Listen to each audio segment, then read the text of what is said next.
Moving now into open session. And we have no items to report on from our closed session. So we will now reestablish the quorum. Debbie, if you would do that, please. Mr. Messina? Here. Dr. Moore? Present. Mrs. Storley? Here. Mrs. Wilson? Here. Mr. Jensen? Present. And student board member? Here. So we do have a full quorum. Thank you, Debbie. Next is our Pledge of Allegiance. I've asked Superintendent Mike Kuhlman to lead us in the Pledge of Allegiance. If you'd all rise, please. Join me by placing your right hand over your heart. Ready, begin. I pledge allegiance to the flag of the United States of America and to the republic for which it stands, one nation, under God, indivisible, with liberty and justice for all.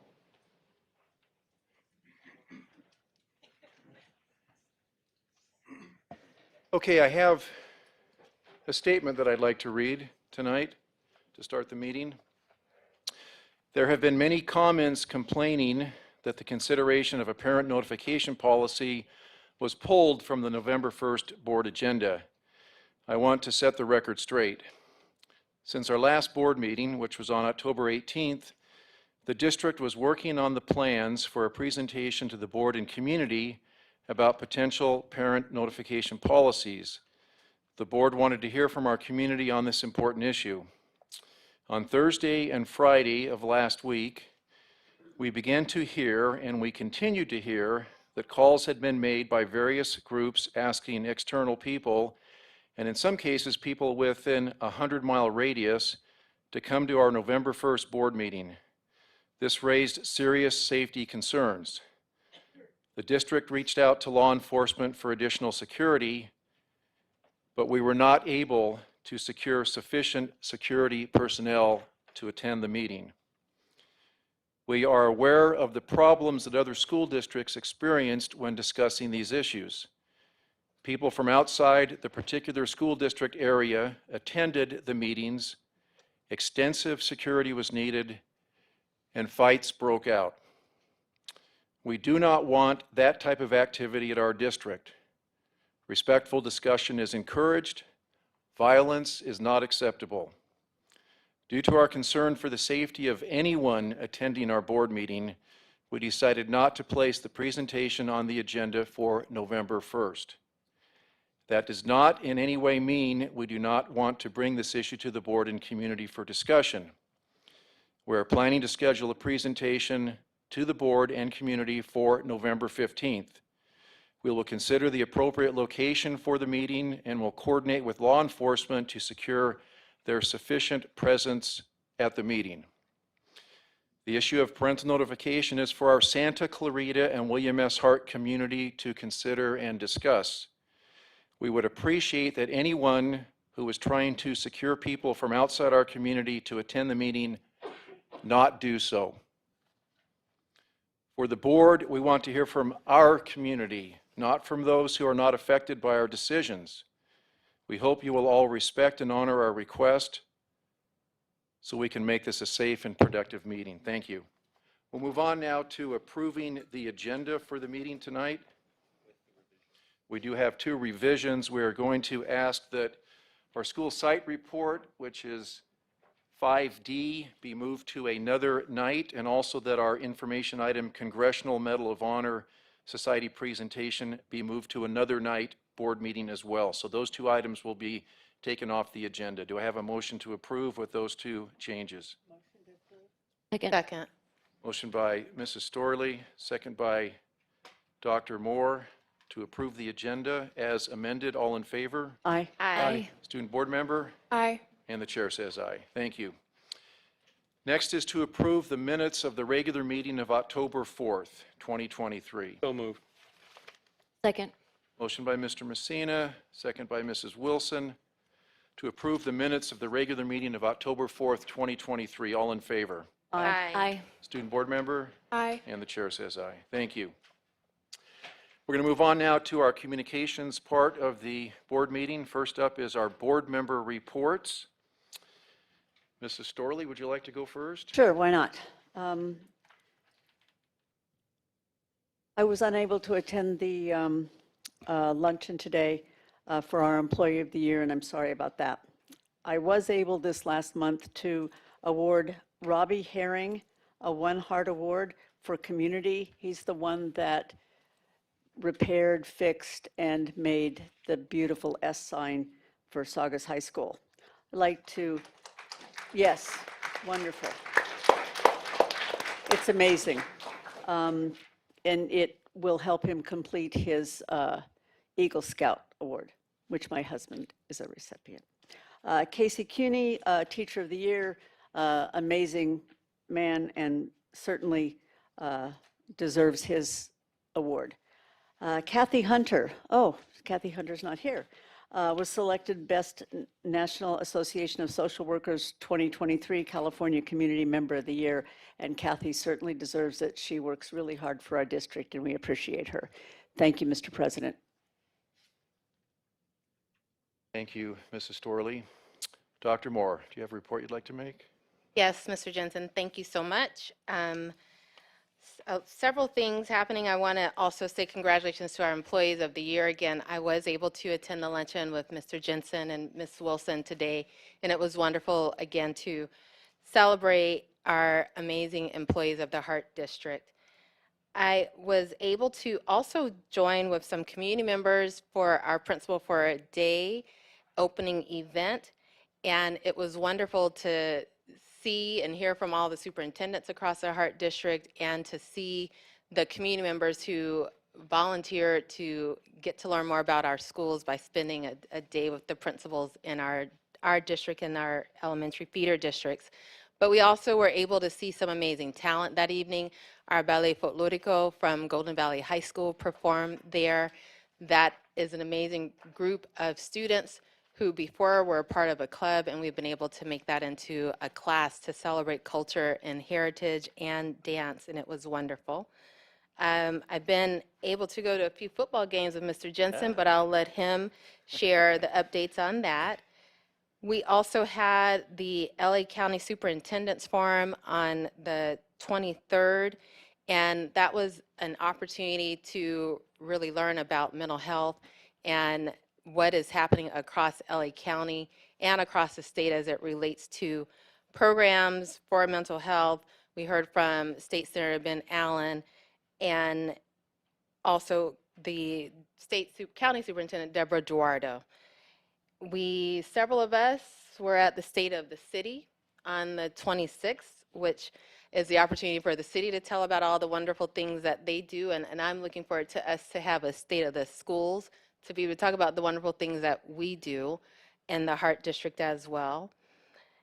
A wonderful celebration that same evening, Golden Oak Adult School celebrated 75 years. Some of you know I used to be the principal there, and we were able to celebrate with the community. We also had trick-or-treating for kids who came, but really highlighting the history of that program and how it has set an opportunity for those who are looking for ways to move from poverty to opportunity and prosperity in our community, to help those adults who might not know how to read yet to learn how to read, to provide the opportunity for high school diplomas for adults who might not have their high school diploma for whatever reason it is, or to learn a language or to become a citizen. And if you don't know about Golden Oak Adult School, I invite you to stop by there. It's right next to Plaza Rita. It is a wealth of really the reflection of what can be when you might have been met with many different barriers in life, and for whatever reason, your education was stopped by the barriers that come across. That school opens so many doors for our community, and it helps parents in our community be able to advocate for their kids, be able to teach to read with their kids, just so much. So 75 years, the second oldest school in the Hart District. It is also Native American Heritage Month, and so I want to make sure that we acknowledge the ground in which we are holding our meeting right now, the areas in which our school buildings are built, and the ancestors who gave us that property, that opportunity to really grow and develop in this community. And it is also National Homeless Youth Awareness Month, and Mr. Coleman and others here have shared that our homeless youth student count has grown significantly in the last 3 years. And I want to make sure that we take the opportunity during this month, National Homeless Youth Awareness Month, to recognize the ways in which we are trying to support our homeless students in the Hart District and to continue to provide supports, especially in this month of November, this month of Thanksgiving. So with that, I'm done with my report, Mr. Jensen. Thank you, Dr. Moore. Mr. Messina, do you have a report tonight? I have more of a statement than a report. I do want to also just give a shout out to our employees of the year. You know, I was originally going to say much about the issue that I thought was going to be in front of us tonight, but I've decided to hold my comments until November 15th on these particular items. Now, I've spoken to many over the last few days of the LGBTQ plus community. Today, I spoke with several mental health professionals and many parents and stakeholders. I was amazed to see the many emails asking us not to bring the subject forward, even for simple conversation and community input. And I do mean community input. I can't speak for all the board, but contrary to popular belief, my decision is not based on, as was posted, my personal religious beliefs, political leanings, or ideological beliefs. I knew that was going to happen. Laugh, that's good. We were asked by many not to even think about discussing, and many asserting the community has a right to have input. Now, some accuse me of pushing this because of my religious belief. I've never pushed anything up here because of my religious, personal, or political beliefs. Someone posted a video of me speaking at a church stating that if you feel like your education system is failing you, and you feel like the board's not listening to you, then pull your child, and the money will hurt districts.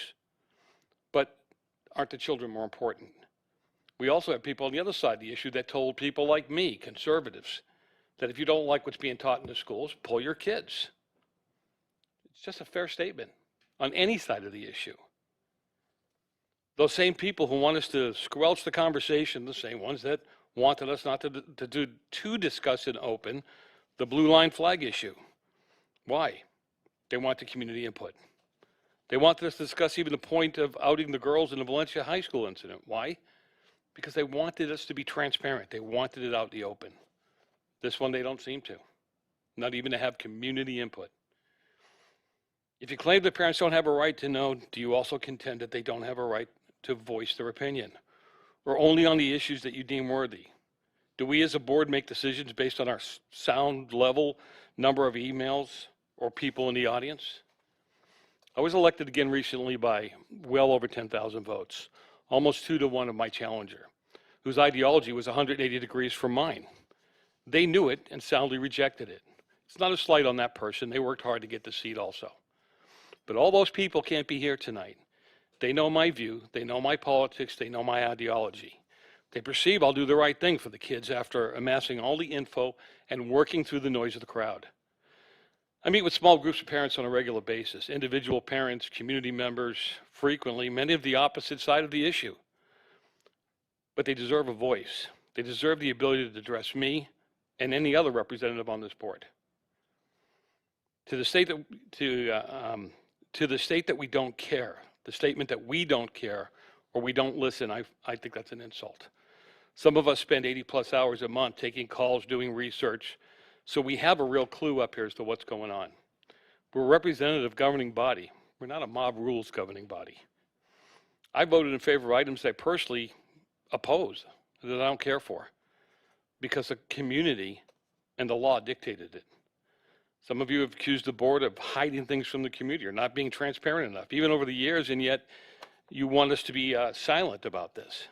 This is a very important issue for everybody involved. Over 95% of suicides happen at home. If the parents knew that their kids were having issues, they could have kept a better eye on things. They could have locked up certain drugs. I don't have all the answers. That's why I look to the experts. As one mental health professional told me just today, they said parents who say, I want to know how to help my child, I want to be involved, they deserve the right to be involved. Kerry Quashid, as many of you know, says that he has quite a few transgender kids in his program. He has their parents right alongside of them. He says when you work with them, it does work. Mrs. Storley has stated on many occasions that kids were petrified over something they did or were doing, or weren't sure that if their mom or dad found out that they would kill them or hurt them. In her many years of service, I think as she has stated, nobody got killed. The strongest union in the community should be the family. We should be finding ways to strengthen the bond between family and their kids, and then with the district. I propose Family Friday nights, having our gyms open to parents, kids, and staff so they can get the help they need, they can get closer, and the parents can find out what's going on in the district. Teachers should not be put in a position where they have to take sides or lie or deceive a parent. Yes, I've received calls from teachers for and against the policy. I've received calls from parents for and against a policy. Those who believe themselves to be in the right, those who believe themselves to be on a different side of the issue, they all have support, they all have information that they believe is true. Some even incorrectly claim that the courts have already ruled on this, and they've indeed issued a temporary injunction, but this is far from over. But the real danger is misinformation. Somewhere, someone tagged this whole thing as a forced outing policy. The policy, if laid out as I understand, or have, as other districts have, goes much further than that. It covers bullying, grades, mental health, to include maybe signs of depression or suicide.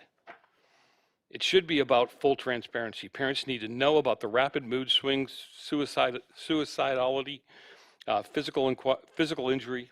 If staff perceive or know a child to be bullied, if their schoolwork changes for the worse, if they're hanging around with the wrong people. These are all things that parents need to know about so they can help. This is truly about a total student health policy and not any one issue in particular. Our kids are dealing with so much more than some of us did in the 70s and 80s. Requires a different approach, and it definitely requires parent community involvement. Thank you. All right, thank you, Mr. Messina. Mrs. Wilson, do you have a report tonight? My report is about something that is been referred to a couple times already, but is not on the agenda, but is what has brought most, if not all of you here today. It's a controversy that has heated the emotions of those on either side of the argument. And while we search for solutions that meet the needs of students and strengthen families, I'm going to tell you something that will not come as a surprise to any of you. The wheels of government move slowly, even at the local level. So as policies and best practices are enacted, they take even longer to be executed and longer still to affect your individual child. Meanwhile, your child is living with you right now. They need your love, guidance, and protection today. As a parent, you are endowed with access to a certain spidey sense when you're listening for it. When one of my 5 children was in high school, that spidey parent sense was tingling. And so I thought and prayed about what to do for this child. Prayer is one of my greatest parenting resources. If you don't believe in God, I hope you're meditating. The benefits are well documented. Anyway, a memory came to me of when I was in high school and maybe my mom wasn't able to pick me up after practice. So my parents came up with a plan that I would walk from Canyon High to my dad's work, which was right across from Sierra Vista. When I arrived, my dad would take a break from work so he and I could take a walk. We would circle the block, which incidentally is the circumference of Sierra Vista. My dad worked very hard to provide for our family. Time with him was not plentiful. Since he passed away 20 years and 2 weeks ago, you can imagine how much the memory of those walks means to me. So I thought, that's what I need to do with my daughter. I approached her with the plan and we committed to walking every day when she came home from school. As simple a thing as that was, it wasn't easy. It was difficult to take time for my many responsibilities, and most of the time she would have preferred to chill on the couch and watch an episode of The Office. But having made the commitment to each other, we would push through the obstacles to take that walk, and I eventually became aware that she had come into contact with a predator at school. She didn't recognize it. After all, children's brains aren't fully developed until about 25, except for maybe Dara's. She's very exceptionally intelligent here.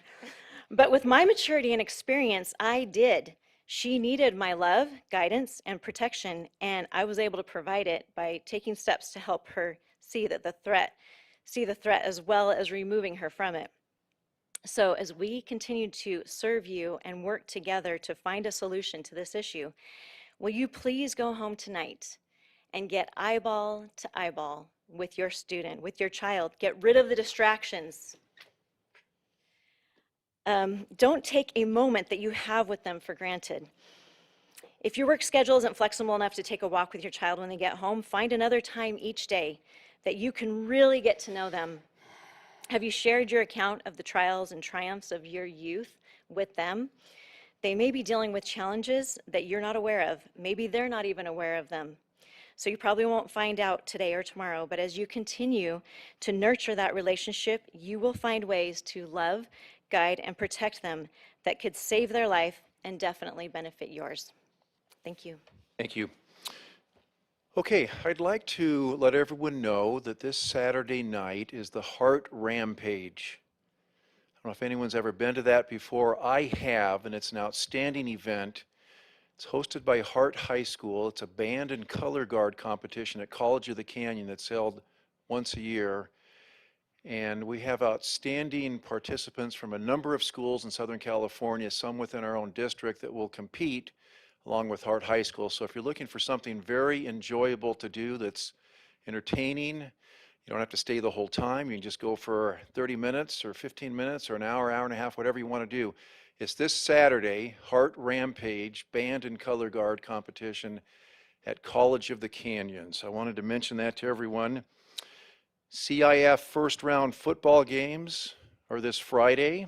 We have several schools in our district in the Foothill League that are competing. I know at least one of them is local. Hart High plays at 7 o'clock at College of the Canyons this Friday. And I know others are traveling. I don't know the full schedule, but that's happening this Friday. And as Dr. Moore alluded to, I did attend, and Dr. Moore did as well, the Valencia High game 2 weeks ago. And both of us happened to be also at the Castaic High School game just recently on Friday at College of the Canyons. So we're winding down football, but playoffs are going in full swing. Just a couple other things. Was really a delightful luncheon today at Valencia Country Club for the Employee of the Year luncheon. And as was mentioned, Mrs. Wilson was there, and Dr. Moore and myself and Mr. Kuhlman and the rest of the cabinet. Really nice event, and I want to congratulate again all of our employees of the year. 75th celebration of Golden Oak High School took place recently, as has been mentioned. 6 students in our district were recently named to participate in the Southern California Regional High School Honor Choir. Quite an accomplishment. I want to tout those 6 students and recognize them. And that's my report tonight. We're going to see if the student board member has a report she'd like to make. I do have a report. First, I would like to congratulate all of the football teams who made it to playoffs, which are Hart, Valencia, and West Ranch. And also, just to tie back into winter sports, they will be kicking off soon, and schools have found events to kind of highlight that. Our Golden Valley Alumni Night versus the boys and girls basketball game will be on the 9th, as well as Canyons, which is on Friday. And then also November 1st, so that's the senior deadline for early action, which is very nerve-wracking. So a lot of seniors are pretty stressed out. So if you know a senior, give them a hug. They need it. Also, since tomorrow is Dia de los Muertos, La Mesa is celebrating it by having their new Ballet Folklorico group, which is started actually by a GV senior, which is amazing, and they will be having a celebration, and as will our school as well. Also, I'd like to congratulate Saugus because they placed 5th out of the 100 schools at their D-Task competition, so that's just amazing, and kudos to them. Yeah, go Saugus. And then also, since, as Dr. Moore mentioned, it is the season of giving, there are community events that are going to start kicking off in all of the schools. I know that Saugus is having an adoptive family that's going to start, where they kind of answer the needs for families in need and also just answer their wish list for Christmas. And also Canyon will do a What's Mine is Yours drive, while we're having our Give a Turkey drive coming up soon, which helps families in need for Thanksgiving, for all their Thanksgiving meals, and that will be happening around November 17th. Thank you. Thank you. Appreciate that report. Mr. President, may I just make one short statement? Sure. I'll make it short. I did not know that we were going to be able to voice our opinions on the issue this evening. Please don't take the fact that I didn't say anything about this issue that I don't feel deeply about it. I do. I just thought we weren't going to speak of it this evening. Thank you. Okay, we're going to move on now to our Employee Association leadership reports. And first we have President John Meekus with the Hart District Teachers Association. John, please come forward and provide us your report.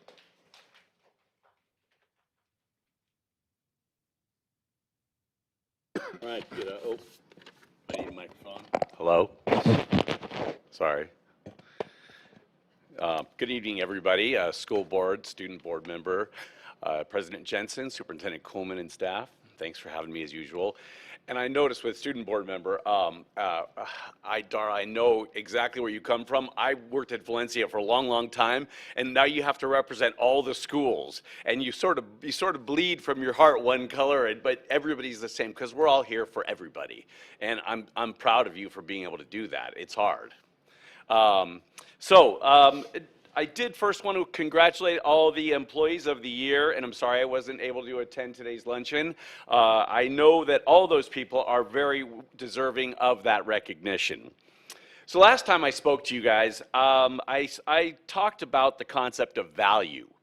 I wanted to start with something that is of the utmost value to the members of HDTA, time. With every utterance of the strategic plan, I hear the royal we when it comes to meeting the lofty goals of our roadmap. The reality is that we is us, HDTA, those of us who will be tasked with the manifestation of most every numbered point. And we are willing to put forth our best efforts when you give us the time. Our effort is clearly evident. We provide the results that document progress towards these ambitious targets. But in no way, shape, or form is our job done in the hours between 8 and 3. Work is a constant in our lives, not just in the classroom, and it shows. It shows in student success and the accolades received by our membership and in the schools wherein we, the people, make it happen. In turn, we expect to be compensated appropriately. We all know the maxim, time equals money. So a review and update on negotiations. The current state of affairs, although cordial, smells like the elephant in the room. Your continued lack of movement in salary is leading to an unprecedented phase of the negotiations process as outlined in the EERA. It is only the wholehearted effort of our team to value language in the contract that abates the result of failure, and temporarily at that. Other than that, with your lack of movement, we would be done with this stage of the process. Let me share some facts and associated timelines to help you understand our perspective. Number one, we're currently working without a contract, which expired June 30th, 2023. Who knows when we'll have one, or when we just limit our work to the already established minimums. Last year, 2022-23, we carried negotiations into the second semester and finally settled for that year, of which we had already completed half. At this time, the district said it couldn't afford to pay retroactively, and we were forced into a settlement without retroactive pay for the first semester of that year. But concurrently, in the second interim budget, the district showed about $45 million expected end-of-the-year balance. But when the unaudited actuals came out just a few months later, the William S. Hart Union High School District had $116 million end-of-the-year balance. With predictions of dire straits came windfalls of epic proportions. And this on top of 7 years of crying deficit spending, which materialized only once in those 7 years. So in the end, you only paid us half the raise in 22-23 and banked more than twice the amount you said you'd have. We were shocked. Remember, this came on the heels of your reorganization plan that gave 2 of your cabinet members title changes and $30,000 raises. Late spring of 2023, we gallantly made the effort to get negotiations back on an appropriate timeline, bargaining a contract before the current expired. But time. We began negotiations in earnest in September after sunshine and procedural requirements. From day one, you have not offered one single penny in salary increase. This non-offer, after the district was guaranteed funding of an 8.22% cost of living adjustment, negotiation session 1, 0%, session 2, 0%, session 3, 0%, and here we are, nowhere. Something isn't right. So now our HDT membership has come back from the summer of labor, as it has been dubbed, just to be snubbed. And thus we are thrust into our own fall production, lumped into this menagerie. Our response has been vocal, yet focused on educating, education, and educators. We throw no barbs of false pretense, but facts of human successes and human needs. We do not come in sheep's clothing, but in HDTA shirts. In the end, the buck stops with us, literally and figuratively. You need to spend your money where the rubber hits the road. We, HDTA, are your most important resource. Make the commitment to prioritize us. Put people first and end this thing. So we need to negotiate in good faith. Now is not the time to be distracted. Do not be distracted by the platitudes of others. You serve the interests of the Santa Clarita Valley. Take a look at our community, our feeder districts, our test scores, and see what's happening. You are responsible for the 22,000 students, 1,100 teachers, and 800 CSEA staff. Job one is getting your house in order. Your primary role is one of oversight. You must see that money is spent appropriately. But unlike a business, you should be seeing that the money is spent. You respect the information provided by staff and their expertise. But you must not trudge along blindly. You must forge ahead with knowledge, trust, and faith. But you must question when things just don't seem right. You represent this whole community, the parents, the staff, 85% of whom live in this valley. But most importantly, you represent the students. Ask them, what's the most important thing in their education? It'll be a who, not a what. We are really tired of listening to excuses and reasons why not. We work above and beyond. We put in the hours to meet the needs of students. These hours are what it takes to meet those goals you have set. It's what we choose to do, so we are the best we can be. You need to work just as hard and choose to complete our negotiations with a fair, just agreement. As my children can attest, I believe in the maxim, be reasonable. It's time for you to be reasonable. You can help mend a broken heart. Thank you.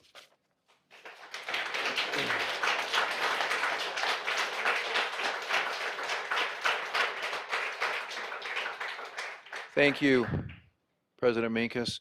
We have 6 speakers on this topic. Well, we have speakers before this. Oh, So we have 6 speakers on Mr. Minkus's presentation. The first is Rick Hindman. Rick, come on up. I'm sorry, President. Rick, you may begin. Thank you, Hart District Board. I'm a parent of a student in the district who attends Saugus High School. I'm here to address the need for teachers to receive a fair pay raise. Businesses must invest in R&D and to develop new products. When they cut those costs, they soon find they have nothing that anyone is interested in purchasing. They have begun the slow decline to market irrelevance. That is what the Hart District is in danger of finding itself. Several weeks ago, we were told that the district's finances were in poor shape, partly due to declining enrollment and reduced attendance. This is given as a reason the district cannot afford a pay raise. Our teachers are outstanding examples of the best in their field. My wife and I bought our family to Saugus 6 years ago. We limited our search to homes in the Saugus High School area so our children could take advantage of Saugus's math and Mandarin classes. These classes would not have been worthy of our consideration if not for the teachers. But we are now at a critical point. If we continue to not pay our teachers a competitive salary, we will lose more and more of the best talent to neighboring districts. Current students will graduate while moving families with children will find better school districts where they appreciate their teachers to raise their families. Enough already. Treat our teachers better. Pay them like the quality educators that they are. Make the investment in the future of this amazing school district while it is still truly amazing. Thank you. Thank you. Our next speaker is Nancy.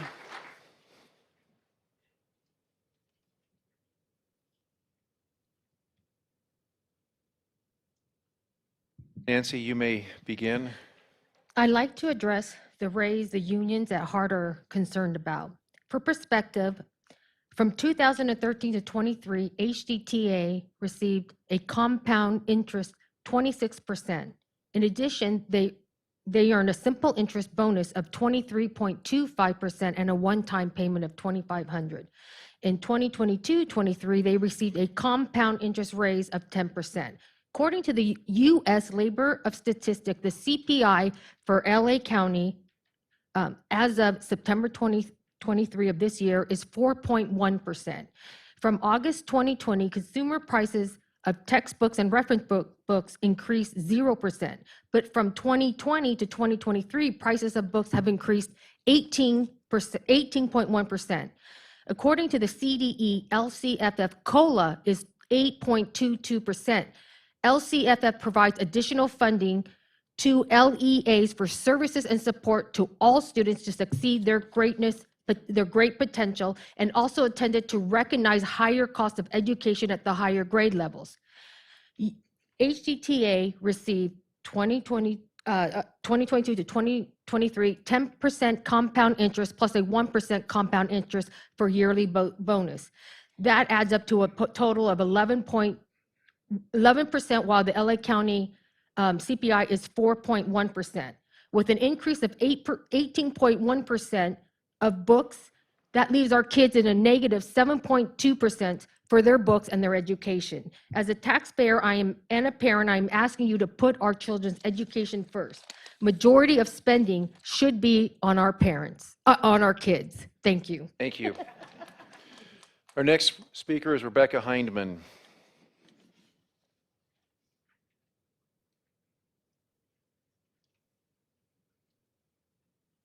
You may begin. Good evening. My name is Rebecca Hindman, and I'm a parent in the district.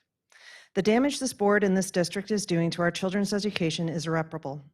We are already the school shooting district, the racist district. We are the district of bigots, the soon-to-be insolvent district, and the district that doesn't pay their award-winning teachers in classified.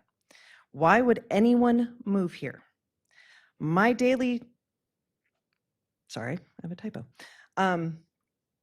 We chose this district for our children based on the standards set by this district, by your amazing teachers. We could have moved anywhere, but we chose Hart. We chose Saugus as the high school for our children because of the educational opportunities that they have and have used. We are all stakeholders. Our teachers in classified are the backbone of this district, and it is shameful that they are not contracted. They deserve to be paid. I spoke to a neighbor recently who debated taking a job with our district at Saugus, and he decided not to because of the pay scale. This board expects our teachers to find the money for their pay raises, even though the district received over 8.8% as a COLA.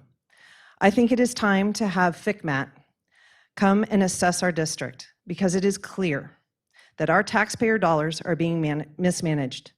We have 2 board members who have been on the board since 2009, and you would think that after 14 years, we'd have a balanced budget. It is also clear that one of these board members does not care about the success of this district, its teachers, or its students. He has clearly stated he supports our district losing money for the loss of students. His true mission is to dismantle public education. Please stop lying about your management of the district's finances and pay our teachers. Thank you. Our next speaker is Kelly. Is Kelly here? Just says Kelly.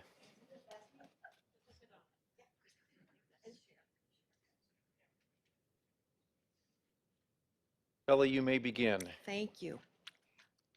Kelly Franti, Woke Mob.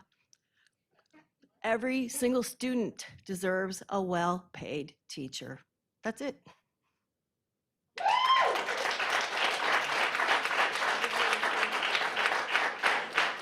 Our next speaker is Diane Zimmerman.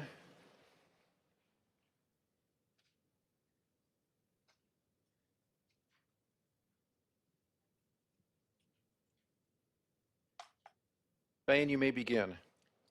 But the clock has to be, can you wait till I, thank you. Yeah, you have to restart, thank you. I have spoken about Rebecca Friedrich's book, Standing Up to Goliath, at many meetings. A few residents, teachers, and more have come up to thank me for letting them know about her. So if I reached even one, it has been well worth my time.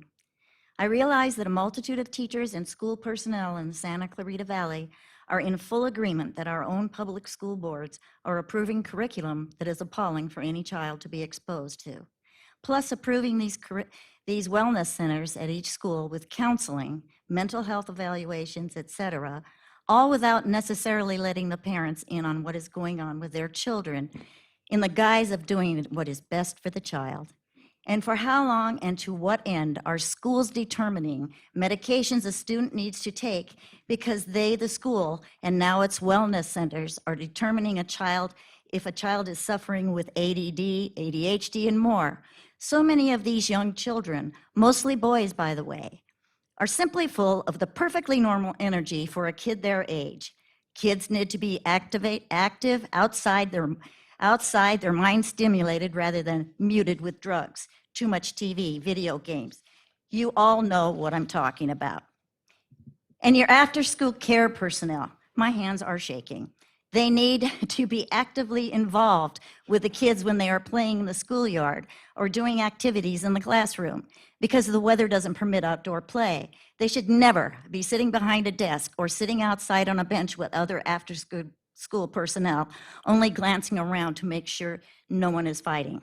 Just in case some of you are unaware, more and more of the mass shootings, school disruptions in the classrooms, bombings, and other horrific things are being traced back to the perpetrator having been put on one pharmaceutical drug or another due to conclusions made by government-run school psychologists, Diane, your time is up. psychiatrists. Thank you. Thank you very much.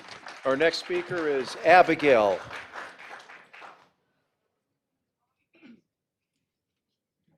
Abigail, you may begin. Hi.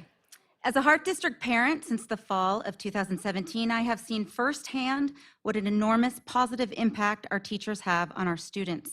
They save lives, from the most public of instances, dressing gunshot wounds to keep a child from dying on the classroom floor, to the non-public everyday instances that add up and make life-changing, sometimes life-saving differences in students, our children's lives. Teachers have superhero jobs. They are on the front lines of our children's educational and developmental journeys, spending countless hours teaching their students, observing their behavior, listening to their words, supporting them inside the classroom and out. They attend athletic games, school and community performances, academic competitions, and other special events in order to support their students outside the classroom. They see potential and know how to foster it. They inspire their students to dream bigger and work harder. They can tell when their students are having off days. They hold on to the kids who might easily slip through the cracks and guide them toward more stable ground. Our teachers can tell when their students need more than just academic support, and they give it. It is not easy, or let's face it, affordable, being a teacher in this digital world and culture that does not compensate them for superhero work. A love of teaching kids alone does not cover ever-rising bills. When we start to lose teachers because they have to seek other employment in order to pay those bills, we will find ourselves in an educational deficit. What happens with our children's education then?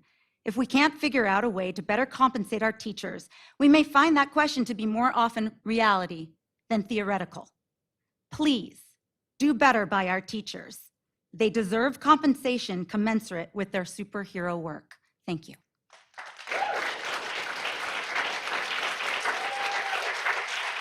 Next is Janice Dennington, President of CSEA. Janice, come on forward and make your report to us.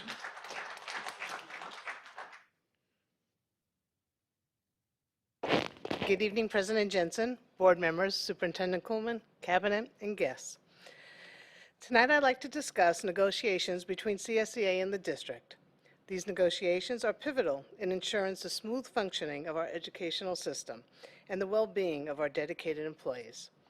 On October 25th, CSEA and HDTA leaders came together with the district to engage in productive discussions about the budget, gaining further insight into the funding that plays such a crucial role in our operations. These discussions exemplify the collaboration spirit that drives us forward, a spirit of unity and commitment to our educational community. As we step into November, the holiday season is upon us, a time for reflection and gratitude. It is an opportunity for all of us to count our blessings and seek ways to make life better for those we serve, especially our students and dedicated employees who support them. In the words of Helen Keller, alone we can do so little, together we can do so much. Let us embrace this truth as we approach the upcoming negotiations with determination, respect, and a shared commitment to our students. We have the power to make a real difference. CSEA looks forward to the upcoming negotiations with optimism and knowledge that by working together, we can pave the way for a brighter future for our entire district. CSEA and the district negotiating teams have a meeting date of November 9th, and I have no doubt that we will make it a productive and successful meeting. Thank you for your time and for your dedication to the students and the employees of our district. Thank you, Janice.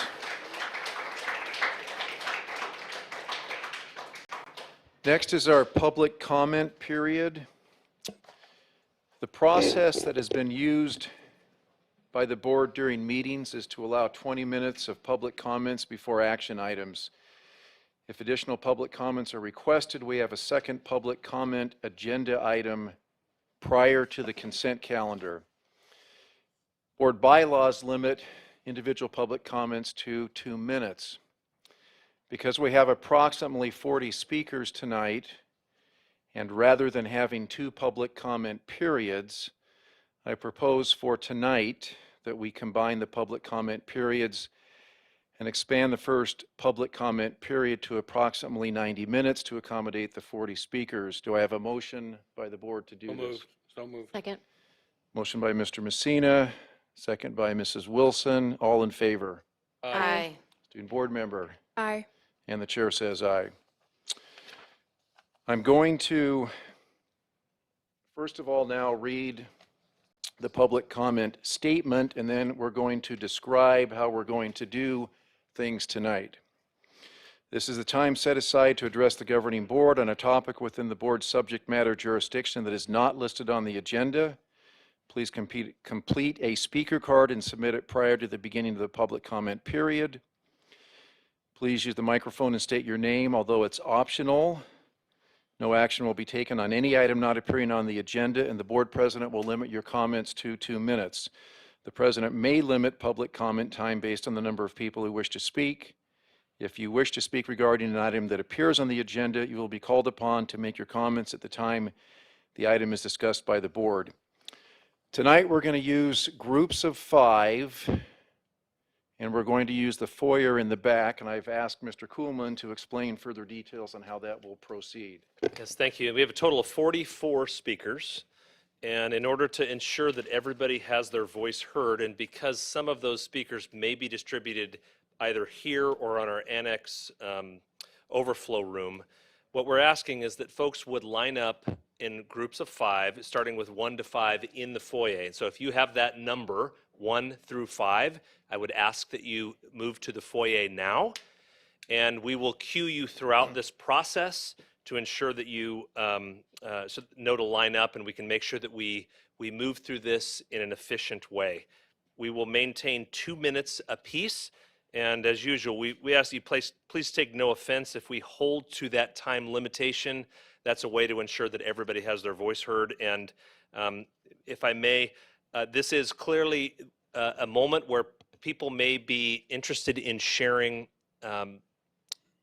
emotional input. Highly charged issues are being addressed this evening. And so we would ask that you would remember to direct your comments to the governing board. The purpose behind public comments is to share those comments with the elected officials who are charged with making board policies. So we'd ask you to do that. And at the same time, we'd ask that as you are sharing, that you would not be responding to one another in the audience, because in doing so, you detract from the board's ability to hear your message. So please be respectful to one another so we can ensure that everybody has the opportunity to be heard. And with that, we can turn to number one. Would number one please come forward?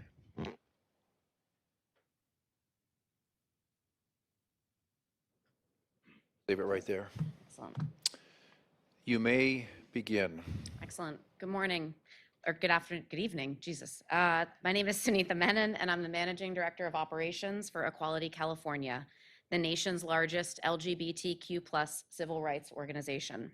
The proposal you're planning to consider is extremely dangerous and not aligned with recommendations from the California Department of Education, nor is it aligned with best practices for supporting student success and health. In an ideal world, all transgender, non-binary, and LGBTQ+ students would have families that are supportive and active partners in conversations around gender identity and sexual orientation. Unfortunately, California policy must and does reflect the reality that some young individuals do not feel safe coming out at home, and that some LGBTQ students, school is the only place where they can find support to be their authentic selves. According to the Trevor Project's 2022 National Survey on LGBTQ+ mental health, 51% of transgender and non-binary youth identified school as their gender-affirming space, while only 34% said the same of their homes. For this reason, when a student has indicated that they are not ready to share their information with their parent or guardian, CDE guidance directs schools to maintain the student's privacy regarding their transgender status and offer supports as necessary, including counseling to the student and to the student's family to facilitate the family's acceptance and support of the student's transgender status. Study after study has shown that students who have access to affirming environments at school are less likely to be bullied, verbally or physically, less likely to miss school because they feel unsafe, and have better psychological well-being and outcomes. In August, the Attorney General, Rob Bonta, sued to block the implementation of a similar policy. These policies are harmful to the mental health, and Equality California will continue fighting for LGBTQ+ students and their families in every school district. Your time is up. Thank you. Would number two please come forward?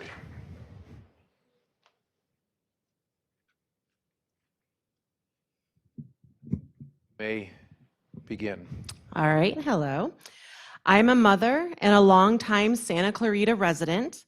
I'd like to speak about the forced outing policy agenda item that is being planned for discussion at the school board meeting on the 15th. Not only is this policy detrimental to our LGBTQ students' lives and safety, not only is a policy such as this against state law, but it will also financially hurt the district if implemented. Our Attorney General has made it clear that the state will sue any district who breaks state laws and puts their LGBTQ students' lives at risk by outing them to their parents without the students' consent. For instance, the AG is currently suing the Chino Valley Unified School Board for their adopted forced outing policy. And the San Bernardino Superior Court has already placed a temporary restraining order on that policy. If Hart decides to implement an illegal forced outing policy, then they will not only be hurting LGBTQ students, but they'll also be hurting all students and school staff by wasting hundreds of thousands of taxpayer dollars in legal fees. I know we all take a lot of pride in our Santa Clarita schools. It's why a lot of us raise our kids here. But a policy like this only will devalue the quality of our schools. And none of us wants that for our children. A forced outing policy is immoral, illegal, and will be expensive if implemented. Anyone who supports a forced outing policy does not support our students, schools, or community. And if any of them are sitting on this board, then they should immediately step down. Thank you. Thank you. Next is number 3. Please come forward.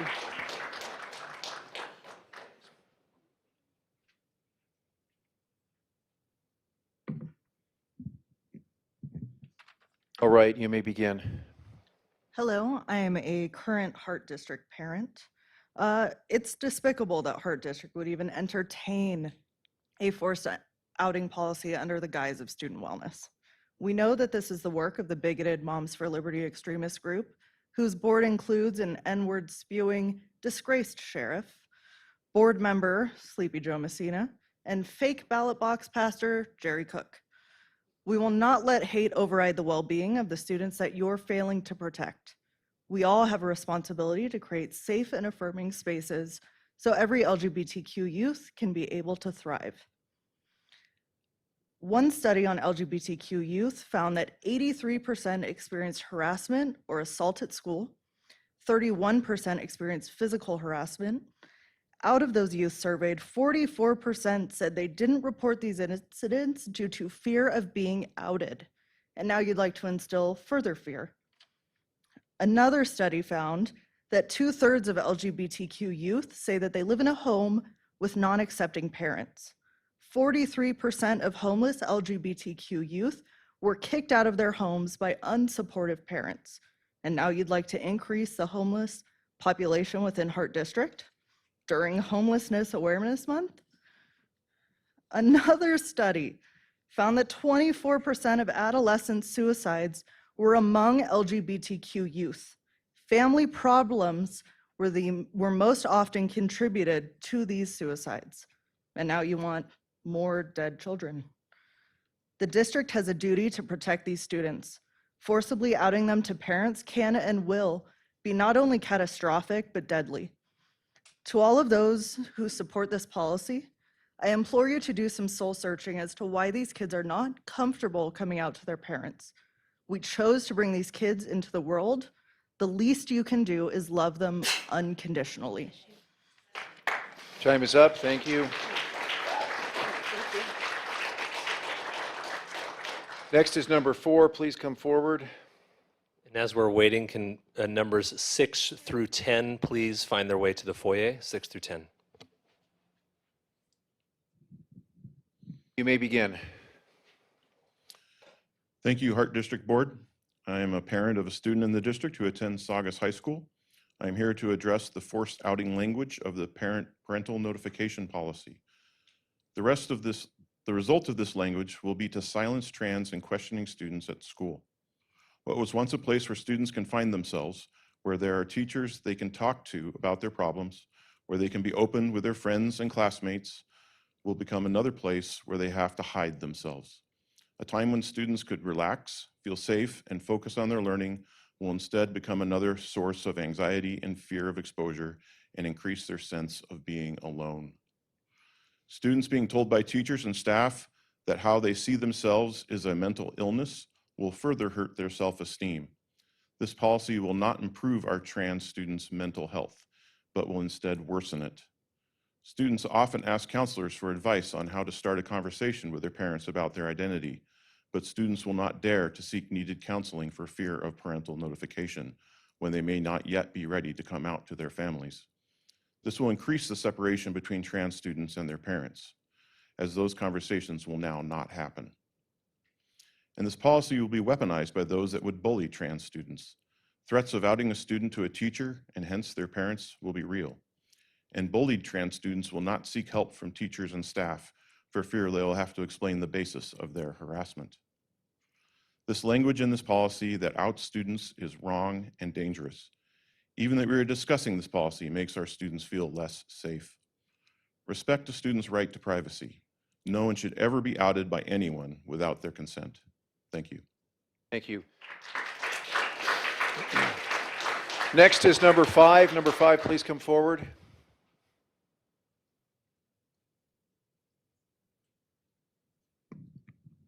You may begin. Hello, I'm a senior student currently in the Hart School District. I'm incredibly disappointed that this policy going through is even an option. If the policy requiring teachers to out kids to their parents goes through, there will be so many kids who are in danger. Besides that, what good is supposed to come from this? Why should parents have a right to know this heavily sensitive information about their kids? I'm speaking as an out queer student, but for years I have felt the need to keep my sexuality and gender a secret from one or both of my parents, and it was one of the most terrifying times of my life. I love them both very much, and I was very afraid to know how they would react if they found out that I was gay. Would they disown me? Would they kick me out? Would they ban me from dating as a teen entirely? I got incredibly lucky with a supportive mom, but I won't lie, there is a barrier between me and my dad, and that relationship between me and him has been strained. I got lucky enough to have a stable support system in my home, but not every parent is going to react positively like a protector should. Nothing good can come of this, and anybody, not just students, should be able to tell anyone their personal information on their own terms. Thank you. Thank you.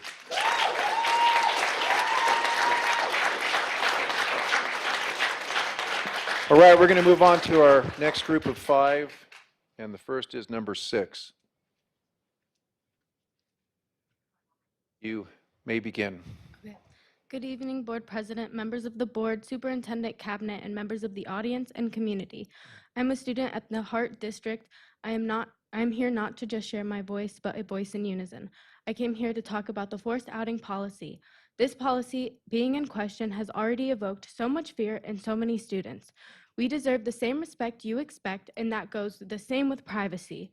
Sexuality is nobody's business nor concern. As teens, we may go through a stage of confusion. In that stage, many things may be involved, sexuality being one. Parents being so hyper-fixated on what sexuality or gender their kid identifies with is just disgusting. Supportive parents would know how dangerous this policy would be. The fact their kid has to be straight, or if not, they need to get help. Being queer is not a choice, it's a reality, so get with it. If this policy keeps getting more traction, you realize kids are gonna start killing themselves. In my opinion, this is a step back. This is discrimination, this is illegal. We are kids, we are learning about ourselves, we are in high school, we're supposed to be learning about how to be adults, but it seems like the adults have taken the child's place. What happened to wanting to be better than your parents were? There are reasons you felt unloved as a kid, and basically, you just keep repeating history. I can't believe how fast people want to control us, yet they scream and kick if they were to be controlled. Educate yourself instead of being afraid of new and different and unique things. Everyone is on their own path. Stop trying to control us, because the second we graduate, you won't see us again and you'll regret everything. We are who we are, and trying to make us conform to societal stereotypes is just going to make us hate you in the long run. We will fight. The adults need to realize the gravity of these effects of these issues, because it can put our younger generation at a greater risk of further issues. You should be educating us, but instead we're educating you. Thank you and goodbye.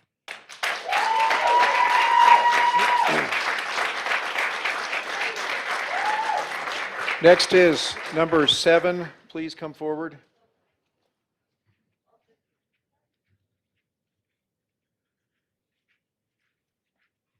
You may begin. Good evening. Thank you for having me. My name is Martha. I'm a parent in the district and a community member of Santa Clarita for the last 23 years. I wasn't going to mention much about the parent policy, except since it is being brought up so much, I want to point out that it doesn't apply to the people that are actually on campuses as a mental health resource that are bound by confidentiality. Those people will still get to give any child that has any kind of mental health struggle the confidential support that they need on campuses and off campuses whenever it's provided by the school. So I actually came tonight because I wanted to point out that Mr. Jensen, I have here a copy of the ad that you ran when you were campaigning, and it said that you were here to support students with the parents. And that is not what you've done. On September 10th, 2022, you met with 40 parents and said that you were a silent ninja and that you were going to just tackle problems and help parental involvement. And you've done none of that. And then here is screenshots of the phone conversations that we had on October 18th, where you called me and told me about how it was going to get put on the agenda because community members on both sides of this aisle deserve to be heard, and you guys have an opportunity to hear both sides and vote up on that podium. Everything that you said at the introduction of your presentation tonight was a complete lie when it comes to this. You deliberately told me that you were removing it from the agenda, that you were not going to ever put it on the agenda, and that the voices on both sides of the aisle were not going to get the opportunity to do it, at least not while you were president of this board.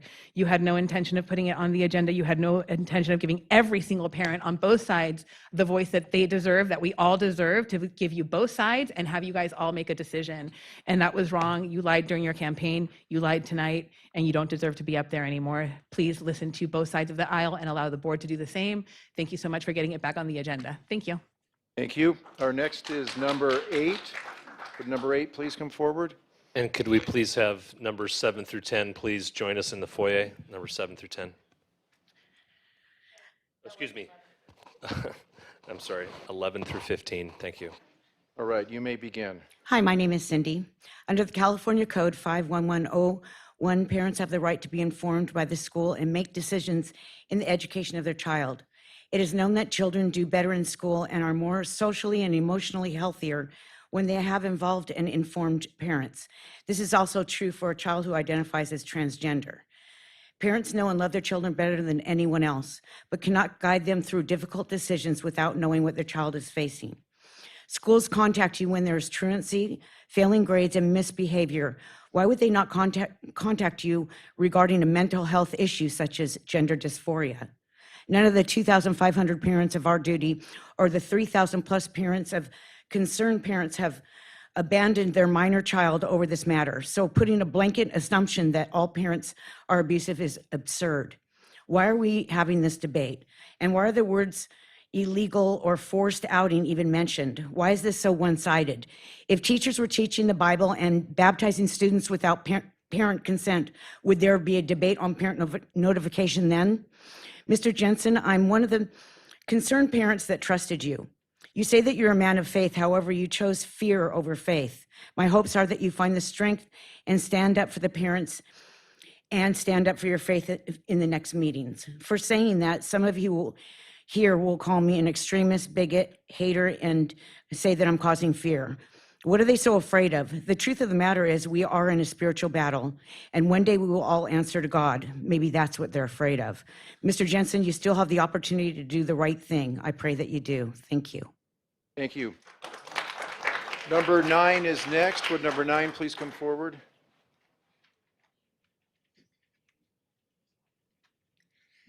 According to the U.S. Constitution, Amendment 14, Section 1.5.8.1, all citizens of the U.S. and the state where they reside shall not make or enforce laws that abridge privileges and immunities on or deprive life, liberty, or property without due process of the law and equal protections for all citizens of the U.S. In Article 6, Paragraph 2 of the U.S. Constitution refers to the supremacy law. This establishes federal constitution and federal law generally takes precedence over all state laws, even states' constitution, including California's Attorney General Rob Bonta and his decisions.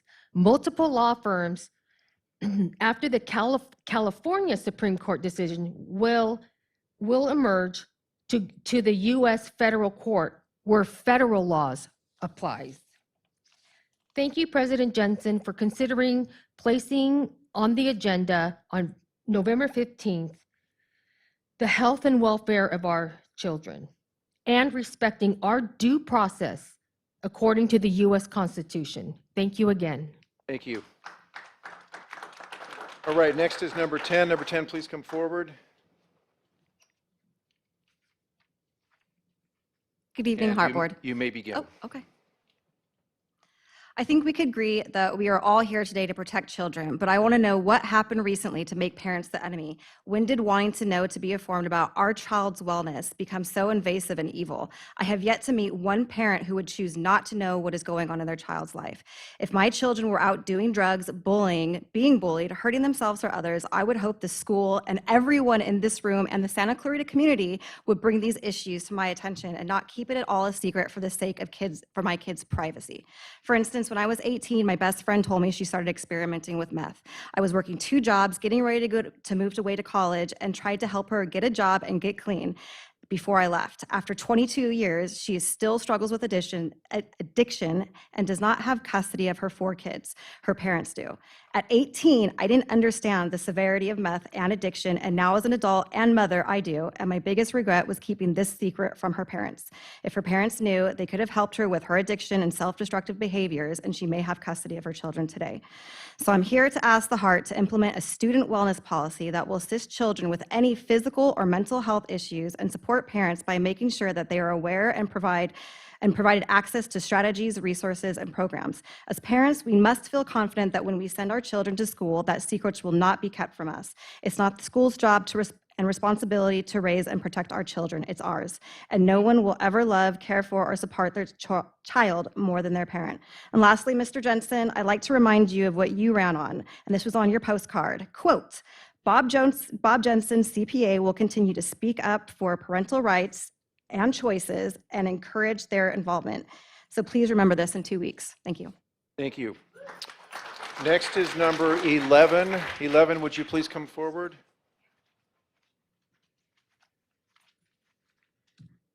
You may begin. All right. Hi, my name is Finn Franti. I graduated Saugus High School last year. I'm going to be quick. Don't put the forced outing policy on the agenda. You will get sued. Instead, use all that money you have saved up for lawsuits to pay your teachers an appropriate wage for all the work that they do here. Everyone always talks about how great our schools are. Teachers' pay should reflect that. And as hard as it may be for some of you to believe, kids aren't entirely stupid or ignorant. There's a reason your children don't trust you. Being gay or trans is not a mental health issue. Being told by your parents, pastors, and others that are supposed to love, care for, and accept you that you're a freak and are going to hell causes the mental health issue. Let's not try to sugarcoat it. This isn't about bullying or drugs or mental health or anything else. Let's not pretend like it is. This is about outing gay, trans, and non-binary students who don't feel safe coming out themselves. I don't know why people keep tiptoeing around this, but if this policy is enacted, children are going to kill themselves. So do the right thing, do the thing you were elected to do, or resign. Next is number 12. Number 12, please come forward. You may begin. Finn said everything I was going to say. Frankly, I'm surprised. I'm a mom of 2 kids in the Hart District. I've been here in Santa Clarita for 38 years. I'm surprised that we're even considering a discussion on this policy since it's a direct violation of the California Department of Education policy in accordance with Assembly Bill 1266. I have the California Department of Education transcript on this very policy, and since one of the board members, Mr. Messina, already said that his decisions are dictated by the community and the law, then he'll be happy to know that the law is that this is an issue of discrimination. The right of transgender students to keep their transgender status private is grounded in California's anti-discrimination laws, as well as federal and state laws. Disclosing that a student is transgender without the student's permission may violate California's anti-discrimination law by increasing the student's vulnerability to harassment and may violate the student's right to privacy. It's not the same with drug addiction. It's not the same with other issues. This is a discrimination. It's the law to protect those students.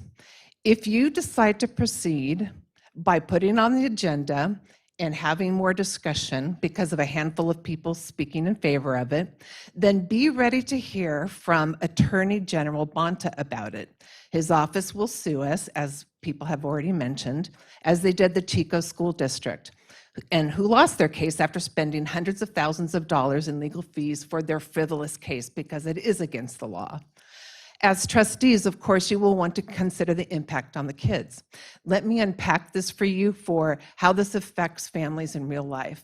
My daughter is transgender, and when she was struggling in school, trying to figure out how to live her life, she Your wanted time to is tell up. me, Thank you very much. didn't know how. Next is number 13.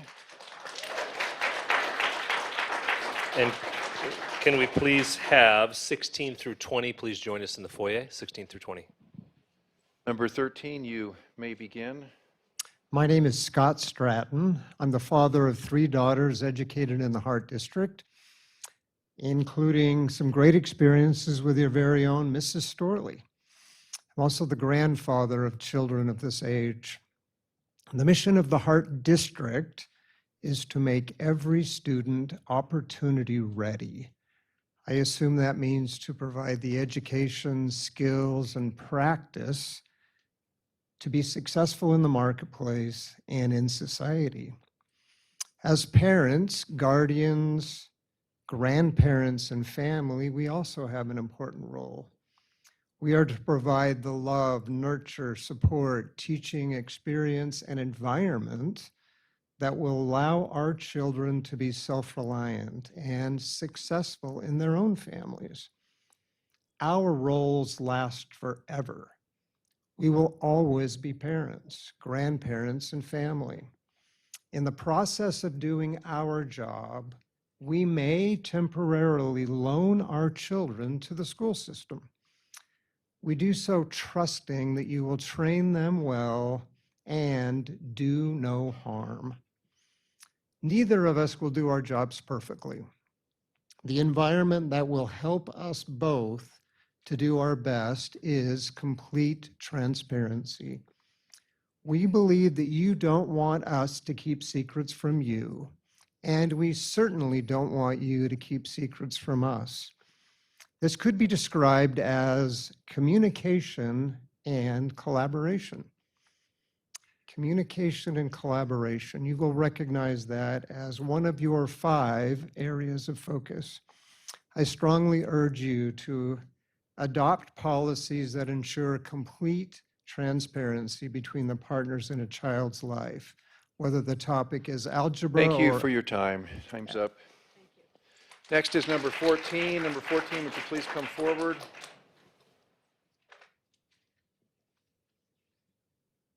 You may begin. Good evening, board members and superintendent. I'm a parent of a child in the Hart District. I'm here to ask Mr. Jensen to please put on the agenda a discussion for a policy that gives parental notification, giving parents the opportunity to support and guide their children when they are navigating difficult times. We parents know what's best for our children. Thank you.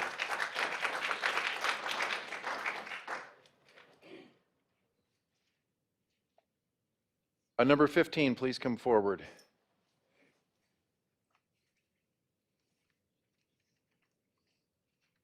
Number 15, you may begin. Knowing that my time is brief this evening, I want to first of all thank the Hart School Board for all that you do. In many ways, this can be a thankless job, but I want to publicly thank you for all that you do, whether we agree on items or not. Second of all, I'd like to encourage the board, as we've already heard, to make sure that the agenda item that was supposed to be addressed tonight is indeed going to be on the agenda for November 15th. Issues related to our children's wellness and well-being, both at home and on campus, should be important to all of us, especially as it relates to being open and honest with the children's parents. So again, I would just highly encourage the board to make sure there is both discussion and an open down vote slated for Wednesday, November 15th, as it relates to our children's wellness, well-being, and the policy of openness and honesty with regards to parents.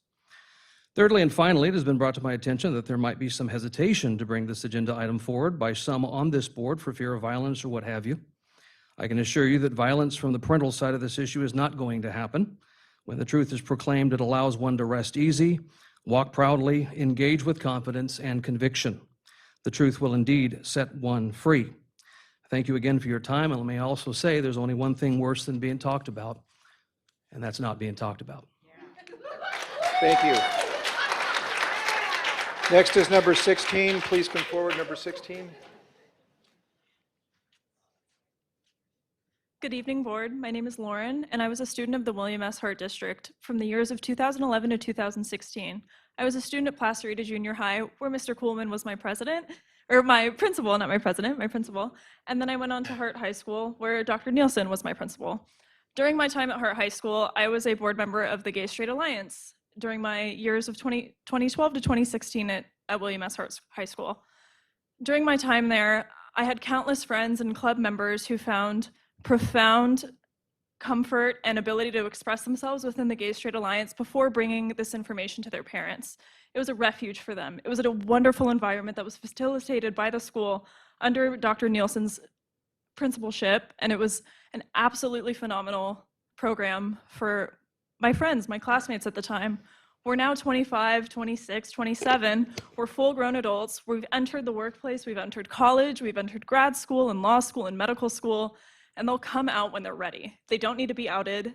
To have the opportunity to discover yourself amongst peers and have a safe environment away from home, a step aside before bringing that to your family when you're ready is so foundational. I had so many friends who had the opportunity to do that while they were students within the William S. Hart District, prior to any kind of proposal of this type of forced outing policy. And the thought of that opportunity being robbed from future students brought me back to the school district. I haven't thought about the William S. Hart School District since I graduated in 2016. And here I am back after work, here to speak to all of you, to compel you to provide the same opportunity that was awarded to my classmates and my friends, to students and future residents of the Santa Clarita Valley and the kids of the William S. Hart District. Thank you very much. Thank you. Number 17, please come forward.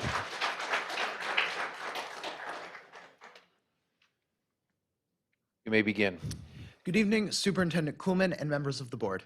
I'm a student in the Hart District, but I'm also representing the over 1,800 students, parents, and community members from within this district who signed a petition in the last 6 days opposing the forced outing policy to be formally discussed on November 15th. I think those numbers speak louder than any of us can here tonight and illustrate the deep and passionate concern, especially from students in the district, about the possibility of a policy like this coming to our schools and our community. LGBTQ plus students already deal with being bullied or ostracized and feeling unsafe. This leads to many of them choosing not to reveal their identities or come out while this is still occurring. Hart schools have anti-bullying policies and value inclusion and safety for all students. I'm a Safe Schools ambassador asked to report or address harmful behavior when I see it among students, but this policy would force teachers and staff to out kids against their will, putting their safety at risk. And the data shows that LGBTQ plus students suffer from mental health issues, self-harm, and even suicide at far higher rates already. Why would we adopt policies that would make this issue worse? I want to share a few comments from petition signers, especially from students who do not feel safe enough to even be here to tell you themselves. As a closeted queer student in the Hart District, with many friends who are also in the closet, it would be cruel for the district to force teachers into outing their students. Many lives could be ruined and lost if this goes through. From another student, safety of kids is important. From another student, as a heterosexual student who's befriended many members of the LGBTQ plus community, this could lead to bullying, abuse, and other forms of harassment and discrimination. We are all humans. Please put the safety and wellness of us, your students, out of any agendas of those from outside our community who wish harm on us. Any of us. Thank you. Thank you. Next is number 18. Number 18, please come forward. Can we please have numbers 21 through 25 please line up in the foyer, 21 through 25? Number 18, you may begin. Hi, Superintendent Coleman, members of the board. Thank you for the opportunity to speak tonight. I'm actually not going to speak on the specific issue, but I am going to speak to what will happen on November 15th. I just really hope that everyone here is thinking about student safety. There are a lot of students that do not feel safe coming to speak about this issue, but feel passionately. So as a parent here in the district, I just want to make sure that we are creating an opportunity to center youth voice and make sure that students stay safe and give them the opportunity to speak on this issue. I would recommend that perhaps there is another avenue for students to, because despite folks saying that that it's perfectly safe to be here. We have seen antagonistic board meetings in other communities, and we don't want to see that when our students need to make their voices heard. So if it's possible to create a mechanism where students and parents can be heard, and they're in a safe environment, like a forum, maybe outside of the setting as well, I would encourage you to do that, because I think there are a lot of kids who would like to be here, but unfortunately don't feel safe enough to do that. Thank you. Thank you. Next is number 19. Number 19, please come forward. You may begin. Good evening. My name is Karen Frost, and I'm happy to be here to address you. And I first wanted to say thank you to President Coleman. I got your email, and as a parent within the district, it means a lot to know that you're listening and responsive to our concerns. So I first wanted to say thank you for that. We've had a lot of conversations about things that are going to take place on November 15th, and we've had it called everything from, forced outing to parental notification and everywhere in between. And the fact of the matter is that it really is about student wellness and the wellness of the child. As a district, we have to discover, do we think that the vast majority of the parents within our district will love and support and care for their children more than anybody else? My personal opinion is that the answer is yes, but I am one voice. So my suggestion to you tonight is we have an app called Parent Square.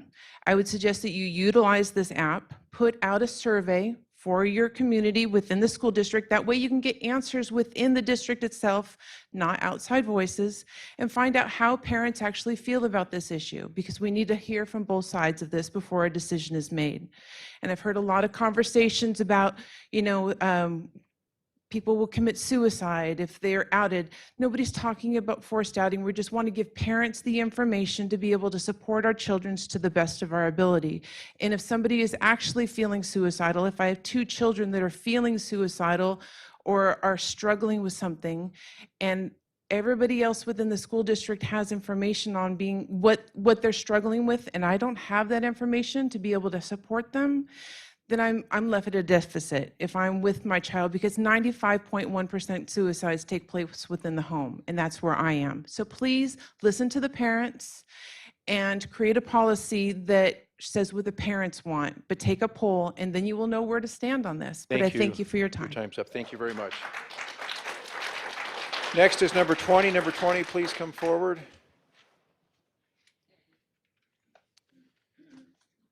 You may begin. Thanks, sir. My name's Cecilia Dow. I'm a mom of a transgender female and a military veteran. My husband and I have a combined service of over 60 years in the military.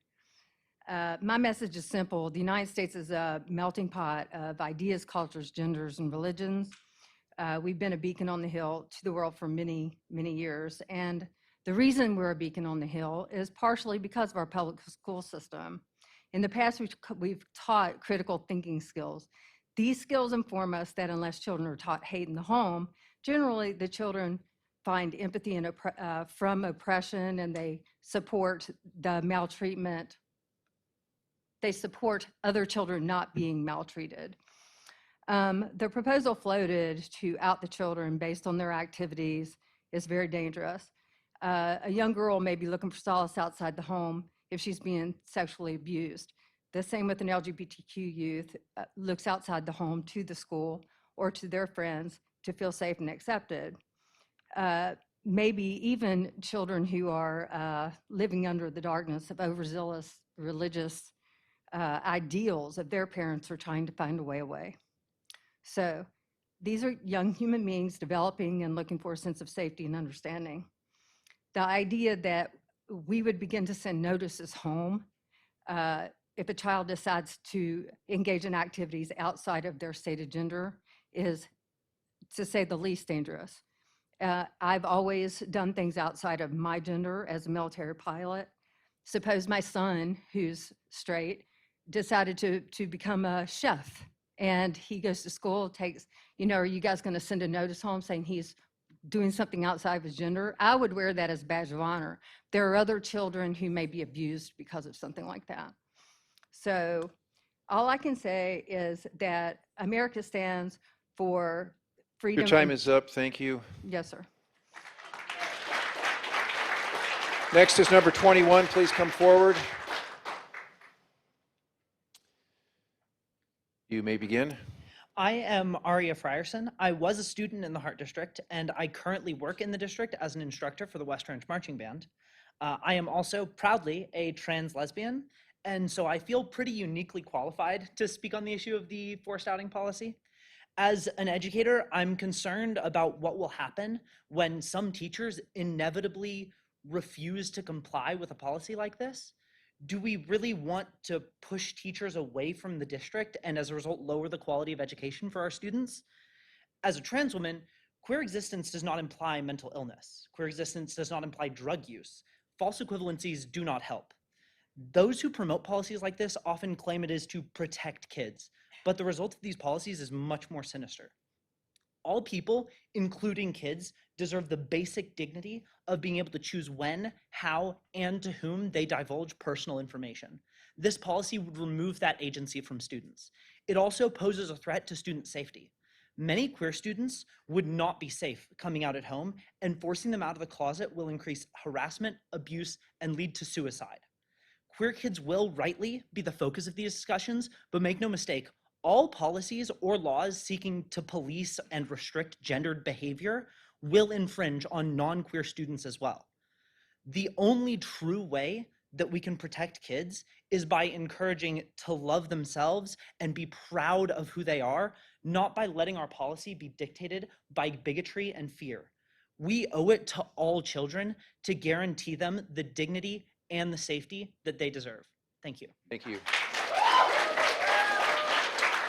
Next is number 22. Number 22, please come forward.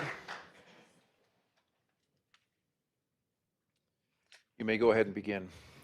Hello, my name is Brianna. I am a lifelong Santa Clarita resident. I attended Placerita and Academy of the Canyons from 2011 to 2017, so you were my principal, Mr. Coleman. I'm very grateful to have attended school here. I got an excellent education, and a lot of that was because of how much I trusted my teachers. So I'd like to speak out against the forced outing policy that we've been discussing. Before I decided to come out to my parents, I came out to a few of my teachers. Every teacher I came out to was supportive and welcoming, and they knew they were being trusted with sensitive information, and none of them shared it until I was ready. And they were cheering me on and giving me advice I needed when I decided to come out.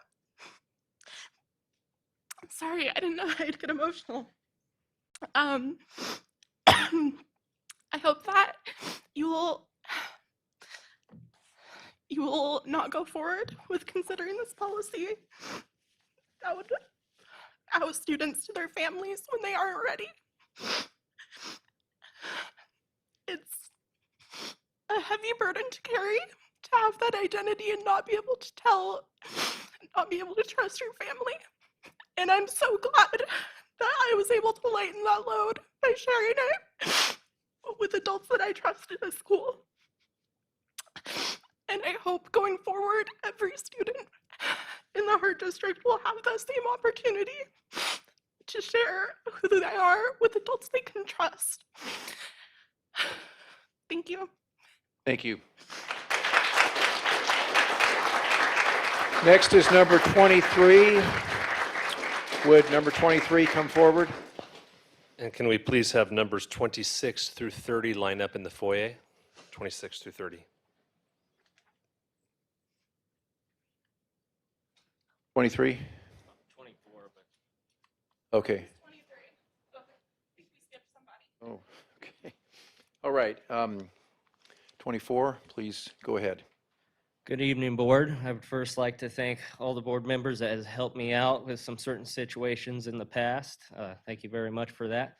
But I am here to talk about the concern that both sides obviously are speaking about and why I am implementing California Education Code 35145.5 to put these items on the agenda because of what happened to my child last night and why it is important for us parents to know because as of yesterday, my child was in the principal's room at a Hart School District school, and he was held back, and not physically, but he was not allowed to leave the school as much as he was trying to get a hold of his mother to call, but the school would not allow him. So he, on his own self, called his mother to come and pick him up. When his mother came, they were implementing CPS because they wanted him to do therapy. For what reason, we still don't know. But since we didn't want to abide by what the school wanted with therapy, CPS was then, harassed and implemented upon us. But with that being said, that brings me to a great concern for all these other parents. First off, we have all the right in the world to make the decisions for our children. Now, both sides have good opinions on both things. And this is great to see. We're very exceptional Americans being here all at once. But all in all, it is our decision, because when we are on our deathbed, as many have heard, we cry out for mommy, not for the teachers. Next is number 25. Number 25, please approach.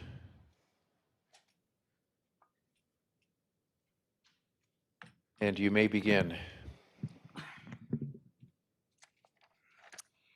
I cannot begin to tell you how disappointed I and a multitude of others are in your decision to push child wellness and well-being in notification from tonight's agenda to November 15th agenda. I have since read your reasons given. Personally, I feel the reason to be weak. Fear of people coming out of the area to speak against those of us demanding parental notification be mandatory in schools. Hey, it's their right to protest us if they choose to do so, and you all knew this would be the case. You should already have been prepared. You know how important this is if you want to keep parents from removing their children from public schooling. You know right from wrong. I know you do. I was asked by someone I respect not to bring up New California State at this meeting tonight.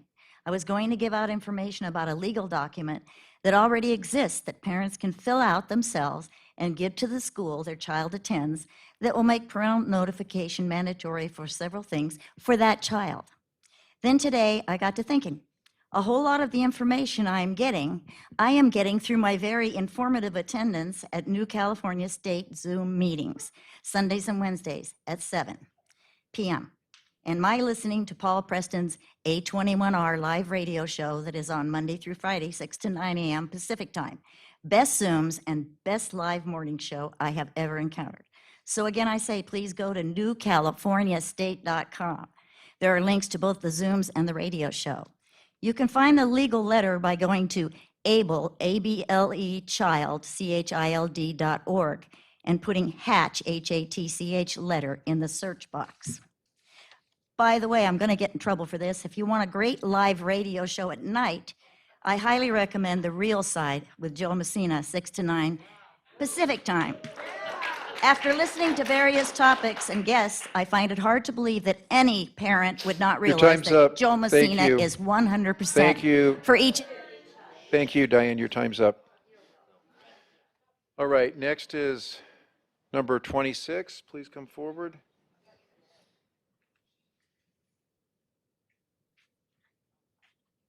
You may begin. Good evening, board members and superintendent. I am here tonight to request to Bob Jensen, as president, to place on the next Hart board meeting agenda a discussion for the board to have a policy for student health concerns, to always notify their parents from district staff. Secrets should never be kept from the family. Thank you. Thank you. Okay, next is number 27. Please come forward.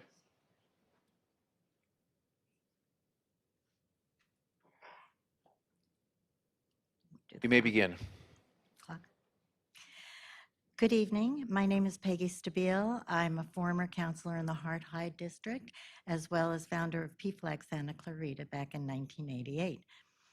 And as a counselor at the end of our year planning meeting in June of 1998, my district counseling colleagues asked me to gather a panel of LGBTQ alum for the purpose of educating us as to how we might better serve our current LGBTQ students.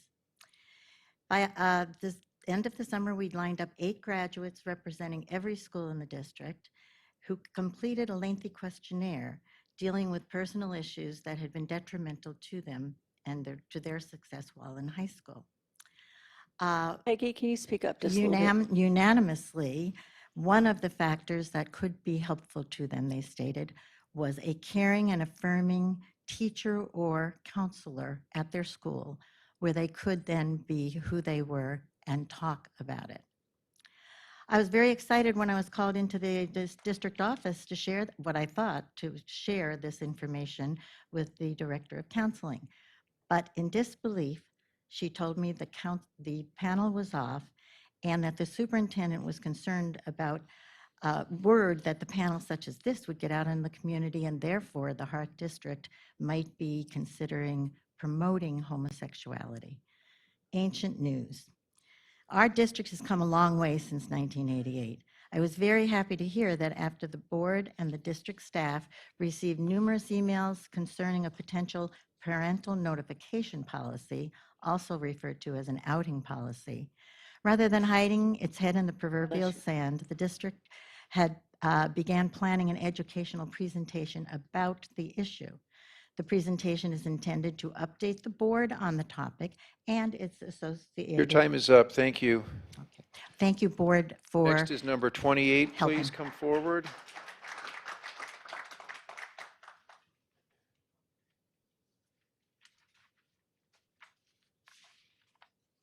You may begin. Thank you to the members of the board and my fellow community members for listening to me. My name is Gary Moore. I want to make a public comment regarding what has been identified as a policy, forced outing policy. I recognize the difficulties of navigating the issues of today and creating policies that do the most good for the community. I further recognize that my understanding of this particular policy under consideration may not be complete. That said, I am constantly amazed at today's youth who have a far deeper understanding and empathy for the LGBTQ+ community. Most of you, I would identify as my peers, yet I feel my generation, you gentlemen and women, are the current policymakers in this district are out of step. I am a member of this community. I'm a parent of a transgender child.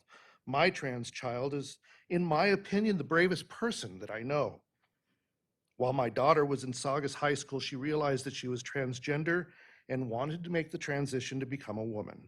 This is not a whimsical moment. It meant rewriting her entire history and her identity. If she had not had a safe place in high school, she may have given into the ideation that would have ended her. While suicidal thoughts are and should be reported, they were reported in my instance and saved my daughter's life, even though we were and continue to be supportive of her transition, which I think speaks to the magnitude of these changes for these people. However, many of the LGBTQ+ community are not ready to discuss or disclose their gender identity. Many of them are in homes that would not be supportive. A policy that actually forces disclosure of gender while addressing transparency, Mr. Messina, may not help these LGBTQ. Thank you very much for your time. Next is number 29. And can we please have numbers 30 through 35, please line up in the foyer? Number 29, you may begin. I've been involved in the community, I think, for a long time. I've lived here since 1970. I was on the Measure V committee. I was an ROP CTE instructor for 9 years. I was on the Sheriff's Department for 30 years. My last 6 years, I was at Santa Clarita as a watch commander, and I saw there's a lot of suicides happening in San Creta. So I did a study for 8.5 years, the 6 years I was there, plus 2 before. And we have about between 20 and 25 confirmed suicides per year. That's 2 a month. There's a whole bunch that I can't prove they were suicides, but I know they are because of whatever reasons people want to say the kid accidentally shot himself. But what I want to talk about is I think the parent notification is very important because you have a kid that might need suicidal or mental anguish and stuff. The parent has been involved the entire life and is the most important people that they can go to. It might be difficult. What we're being portrayed as is these parents are great parents for their kids that have LGBT and all that other stuff. They're great parents, but they think the other parents can't be great. There's bad parents. Look at Lancaster a couple weeks ago. Some parent killed 2 of his kids. Awful. Another one did 5 years before in that. Awful. There's bad parents everywhere. But I think most of them love their kid. I have 5 kids that graduated from Hart High School or the Hart School District. I did, all my siblings did. I have 2 grandchildren getting ready to go into the system. It's good. Trust the parents. There's other process, but the parents are the ones strongest. They should know. And if there is an issue, the kid can ask his teacher and say maybe he has to get pulled from the home. But the parents, grandparents should be involved in that. They've raised the kids forever. They love the kids just like these parents love their kids. They love the kids. There's bad parents everywhere, but there's not much you can do about that. Trust the parents. Thank you. Next is number 30. Number 30, please come forward. Hi. And you may go ahead and begin. My name is Rochelle Rosali. I have 5 kids that all graduated within the Hart District. And I'm standing here tonight and my very first time speaking to all of you on any kind of matter. And I came in here tonight with an open mind to hear both sides, to be able to hear what the concerns are. And I have to say I'm appalled at some of the behavior. We're talking about having such a closed mind and we're assuming that all parents are going to be unapproachable. I had many kids at my house late at night because they may have, just had an issue with this or had an issue with that, afraid to talk to their parents. And I always encouraged them to talk to their parents, even offered to be there with them when they did. The school district provides a lot of support, and I stand by that support. But parent notification is very important. To assume that every single parent is unapproachable is just, that's the bigotry in it. And when we're hearing all of these both sides of the panel talk, what all I'm hearing is one side being evidently rude every single time someone tries to say something from the other side. I've heard many ugly things spoken tonight about some of the parents on this side. And what I can tell you is, do we know the good things these parents have done? We're talking about suicide. I happen to know personally one of these parents, and she stands up for suicide prevention. We're talking about drug addiction. I happen to know the same parent who stands up and has gone out into the community, formed groups to try to combat these issues. And now we don't deserve to be heard. And it's rude and it's disrespectful to make little comments. I am so proud of the students that have come up here and spoken. You have courage and you're going to do great things in the world. But don't take away the right for parents to understand what's going on with their child. Thank you. Thank you. Next is number 31. Please come forward. Good evening, board You may members. begin. I'm going to speak on behalf of a mother who could not be here due to travel obstacles. And this is a mother of a transitioning child. She says, I am disappointed that a parental informed consent discussion was not placed on the agenda, but I'm not surprised. I've been a stay-at-home mom for 19 years. I've homeschooled, and my husband and I have sacrificed living on a single income so I could be home with my kids. The pandemic changed everything. I would never have put my daughter in public school if I knew they would socially transition her without my informed consent. I am a Los Angelino with 120 years of family roots in California, a lifelong Democrat. Gay people have been part of my life. I voted for gay marriage. I love my children. I vowed that when I became a mom, I would do anything to protect them and keep them safe. I am not full of hate, and it is not taught in my home. I am not a bigot, anti-LGB, or a bully because I want to safeguard my child. I am here to say the emperor has no clothes. I am proof that if a school notifies parents, works with parents, and stops social transition, that a child has the space they need to explore who they are without teachers and administration interfering.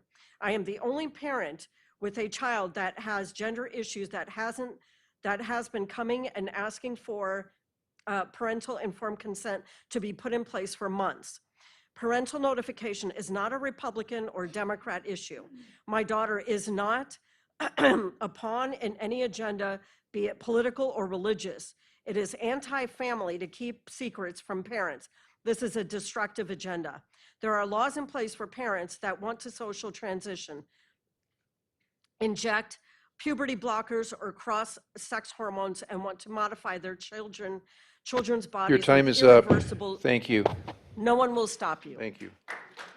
Number 32 is next. Please come forward.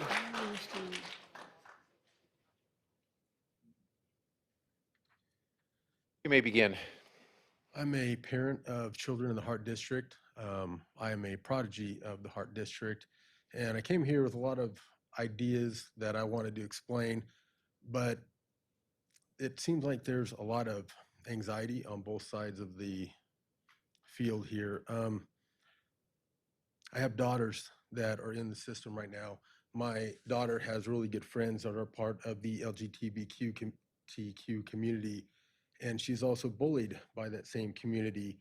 It's a difficult road to navigate, but the biggest thing that I believe is there's nobody in this room or there's nobody in any community that's going to love my children more than me. That goes for 99.9% of the parents, and there are bad parents out there. I believe we need to find them and try and help those children. However, the children in our districts, I do believe it's best that the parents are able to help them. The propaganda that outing children, that somehow that they're going to have some huge event, I don't know of many parents, especially the ones that I am involved with, that would go and take this information and go spread it everywhere to make it hard for their child.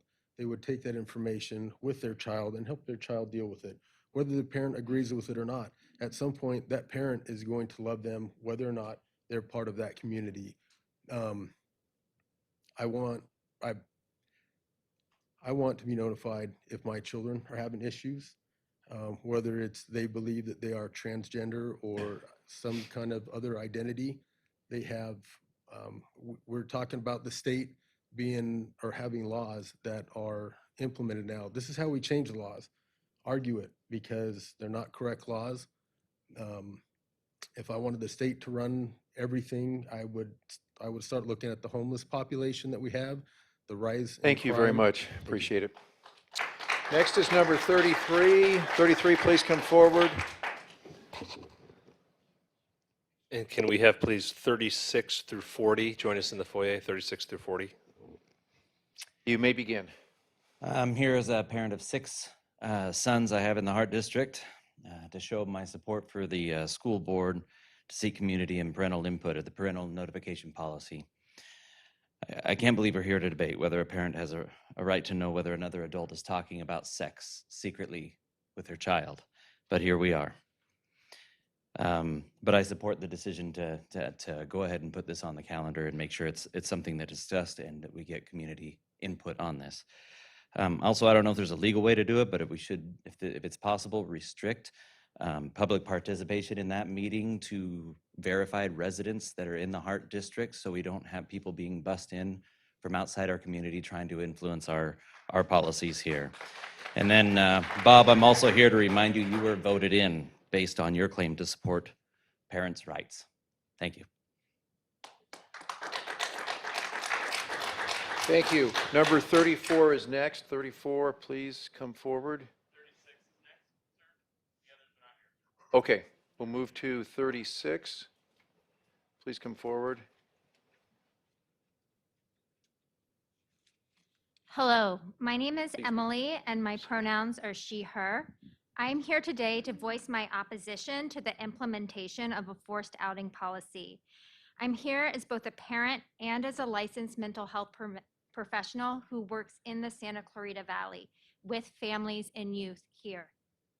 Studies show that having a trusted adult to talk to can significantly reduce depression, suicidal ideation, self-harming behaviors, and anxiety.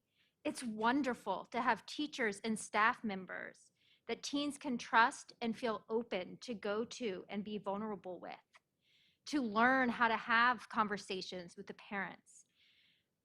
Opposing an implementation of forced outing doesn't mean opposing parent involvement. It means allowing teens to learn how to have those conversations at times when they're ready and giving them the tools to do so. I also want to make clear that, like mental health professionals like myself, all school staff are already mandated reporters. That means they're already mandated to inform caregivers and/or the DCFS if a child is at risk of harming themselves, others, or being harmed, either by physical, emotional, sexual abuse, or neglect. A forced outing policy sends a real message that there's something to be ashamed of in regards to one's identity, and it presents real dangers. Every family is different. I would love to say that every family is a safe place to go to, but we just know that that's not true. And I'm not saying it's everyone, but it is there. We also know that communities matter, and having a supportive community and supportive community policies helps save lives. Our trust in our youth in Santa Clarita also matters, and trusting them to come out when, to whom, and how is important. I implore you to follow the California law and oppose a forced outing policy. Thank you. Thank you. Number 37. 37, please come forward. You may begin. Thank you. Hi, my name is Liz. And first of all, I want to thank you all so much for the public service that you're doing. It's an incredible job that you do. I could not do it, and I appreciate the amount of time that you're taking to consider everything that's being thrown at you tonight. I want to say that I am glad to have heard all of the different opinions that I've heard tonight. I think communication is so important in this modern age. I think the discussion is so important. I am not at all opposed to having a discussion. I am opposed to discussing this particular policy when our teachers are still working without a contract. It feels like that should be taking priority right now. Our teachers are in a really difficult position. They are mandated reporters, as our last speaker said. And if my child, I am a parent of a La Mesa student, if my child comes to them and they hear that my child is experiencing abuse, having suicidal thoughts, anything like that, it is up to them to figure out, what do I do next with this child? How do I report this in a way that is going to be the best and safest for this child according to the training that I have undergone and according to the rules of the state? We should be paying the people who are in that position a solid salary because we need to trust them. It takes a village. And for me, I know that at this age, my daughter needs her peers. She needs a safe space. She may need to talk to her peers. She may need to talk to her teachers about things before she talks to me about them. Her relationship with me is the most important relationship in her life and with her father. And she may want to run some things past somebody else before she brings it to me and deals with that mega relationship. And that's okay with me. I am absolutely okay with that because I trust the teachers in this district. And I hope that they are paid well. And I hope that you... Thank you for your time. Thank Appreciate you. it.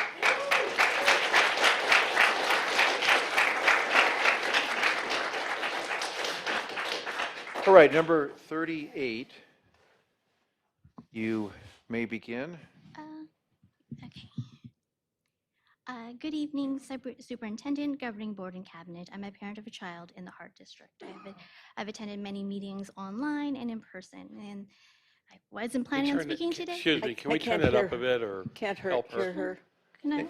Stand just a little bit closer if A you little can, closer? please. Okay. Can you, is it better? Yeah, now? you're good. Okay, Yeah. okay.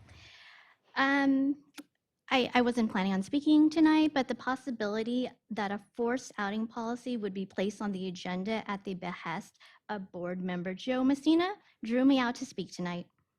I want to address this policy because it raises serious concerns both for the well-being of students and the principles of law and human rights. This policy, forced outing of students, is detrimental and potentially unlawful. Schools should be safe havens where students can learn, grow, and thrive free from discrimination and bullying. A forced outing policy threatens this safety by potentially exposing students to discrimination, further harassment, and even further unimaginable consequences. I just don't even want to think about it. Moreover, such a policy runs counter to legal proceedings unfolding in Chino, a current litigious nightmare that Hart should not at all try to emulate. If you do not have enough money to pay your teachers and classified staff, why are you allowing Mr. Joe Messina to further drive this district into insolvency with a costly court battle that will go nowhere but into the pocketbooks of lawyers? No offense to lawyers. I understand Aaron Wilson will probably vote with Mr. Messina, but Mr. Jensen, you are a financial professional. Surely you can understand the impact this will have on the district and all of its stakeholders. Your recent statement, Mr. Messina, saying you plan to have a larger forum discuss this issue because people calling for outside agitators within a 100-mile radius, that was Mr. Jerry Cook right over there. Your time is up, please. Thank you. All right, next is number 39. 39, please come forward. Hello, You everyone. may begin. My name is Tony Maldonado. Let's be honest with ourselves. We know that the majority of teens do have suicidal thoughts at one time or another. I know I did. I know everyone here had a thought at some point of suicide. But we cannot create or negate to have a policy based on fear and hysterics. As a single father, I would like to be informed exactly as to what's occurring in my son's life. Luckily, he's now an adult, and I was able to know that. But if my son had gotten a girl pregnant, I would like to know. If I had a daughter and she got pregnant, I would like to know. If my son or daughter abused alcohol or drugs, I would like to know. Why? Because I'm a very involved parent, just like most of the parents in this community. I'm not negating the fact that there's fear, credible fear from some people. They might be abused. They might go through some very traumatic issues, but we cannot deny a policy that will be for their benefit. Most parents are loving. We cannot deny that opportunity to that child neither. The best friend of any child is their parent.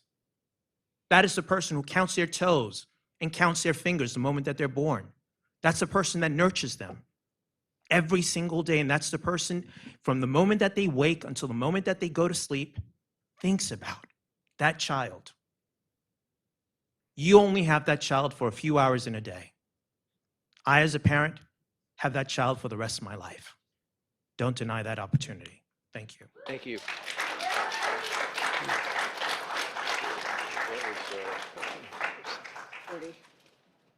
That was 39, so number 40. All right, you may begin. This is hard. Okay. Let's discuss an issue that hits close to home. Schools refusing to inform parents about their child's gender identity. This issue is crucial and it deserves our passionate attention. First and foremost, let's remember that we're all here because we're fighting for our children. We're a tight-knit community, and while some may be receiving compensation for their efforts, we're here for our kids. We're parents, our kids matter. Our school district has a strict no bullying policy, and this policy applies to everyone. Board members should not allow themselves to be bullied by those from other side. We're not here to engage in bullying tactics, and we expect the same level of respect from them. So why are these activists using their energy to help parents? Our government spends a lot of money on matters far from our community, while we have serious issues right here involving our own children. Think about it. Schools keeping parents in the dark about their child's gender identity is something we need to deal with. The government's nosing around in our schools, especially when it comes to our kids' gender identity, is not something we should stand for. It's not right, and it's putting our children's well-being at risk. Let's remember that our children are our responsibility, not the government. No government should come between us and our children, especially on something as personal as this gender. Together, we are going to stand up for the rights of parents and the well-being of our children. Thank you. And by the way, this bullying from the side of the board here, or people here, it's really disgusting. You know what? You guys are all there working how many hours? As much as you can, and you know me, I don't like a lot of you guys anyways. But for them to stand here and talk bad about certain people is wrong. And you guys told us, behave yourselves, we behaved ourselves. They need to grow up and behave themselves. Thank you. Next is number 41. 41, please come forward, please. Thought we only had 40. 44. 44. No, you guys are. You may really doing begin. your- Please go Yes. ahead. Deborah, I'm part of New California State. I'm the co-chair. I'm losing my voice, so sorry about that. Endure me. I'm going to go out on a limb here. First of all, let's talk about forced outing. That term, words are power. Let's get rid of that forced outing idea or terminology. And let's go back to the mom having the baby in a hospital or at home, and dad's watching or maybe helping. And they have to raise this child not to 18, but until hopefully they die. Hopefully they don't see their child die. So forced outing, let's get rid of that and let's get back to the old school, which is the parent is in charge of the child unless they're deemed not competent to be. So let's get rid of all these games, all this new lingo. Let's get back to sanity. I'm not a diplomat. Diplomats are polite liars. Let's start getting honest. Jim, thank you.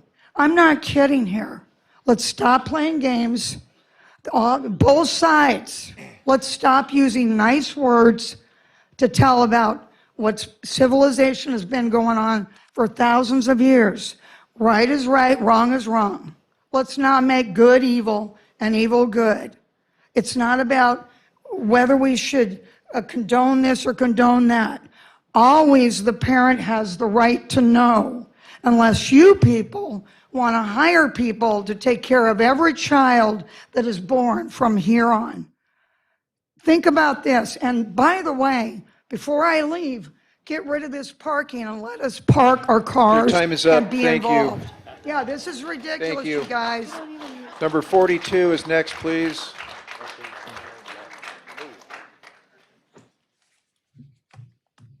You may begin. When a child is in a state where they feel they're in the wrong body, that they don't like themselves, that they want to change their names, what pronouns they should be referred to, and want to completely reinvent themselves because of how they feel about themselves, should tell us that this child is in a state of mind where they need the guidance of those that know them the most. Those that birthed them, those that stayed up with them all night when they were sick, and those that are raising them, those that would give their life for them. I'm talking about the child's parent. To those that think a parental notification policy is a forced outing policy, this is a misunderstanding. This is not parents being concerned about their child's their child's sexuality. They're concerned about the harms that gender transition will lead to. With the inclusion of gender ideology and sex education throughout the state in the last 10 years, many of our children are now suffering from rapid onset gender dysmorphia. This didn't exist 10 years ago. Besides considering if you should or shouldn't have parental notification, you might want to look at the sex education curriculum and staff questioning of that is causing children to question if they are in the wrong bodies. This is cruel to imply and to put in a child's mind that they might not be perfect just the way they are.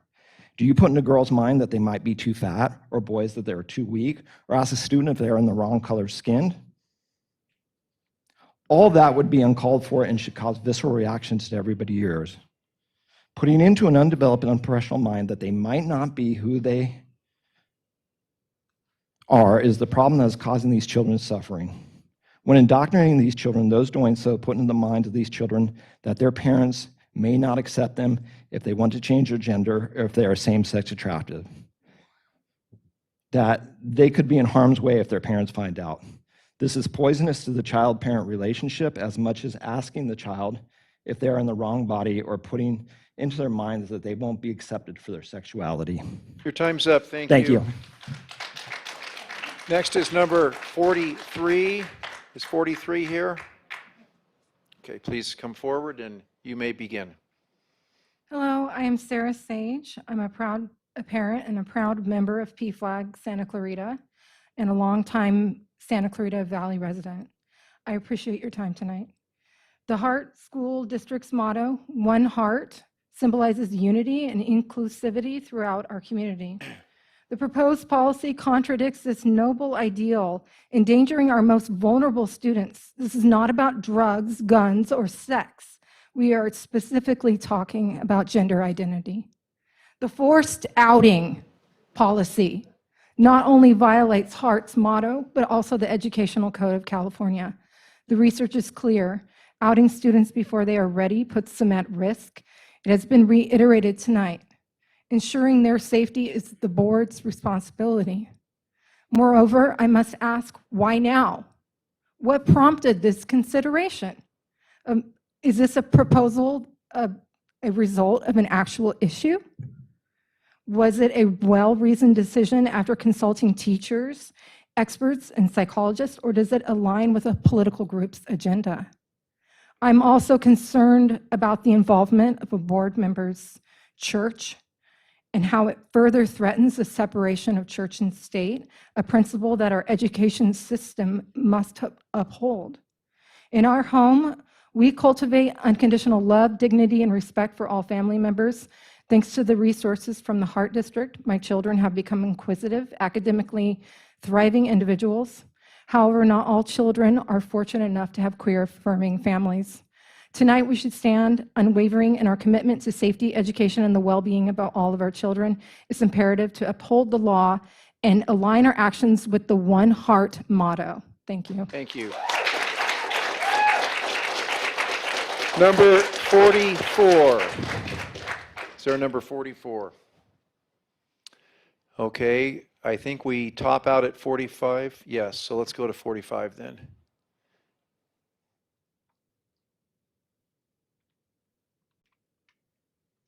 You may begin. I did not plan to be speaking here tonight, but hearing the absurd things that are happening, I've lost it. Kids are not being transitioned in schools with testosterone and estrogen. That is false information. Kids should be going to school, being accepted by their peers, being accepted by their teachers, having their identities kept a secret if they need it to be. Parents are reported to hit and beat children because of how they identify, because they prefer to honor their religion more than their own kids. And this I know because I have neighbors like that. I've had people write slurs outside of my goddamn garage. Think about what you're doing, because you're going to kill kids, Joe. Think about it. Thank you.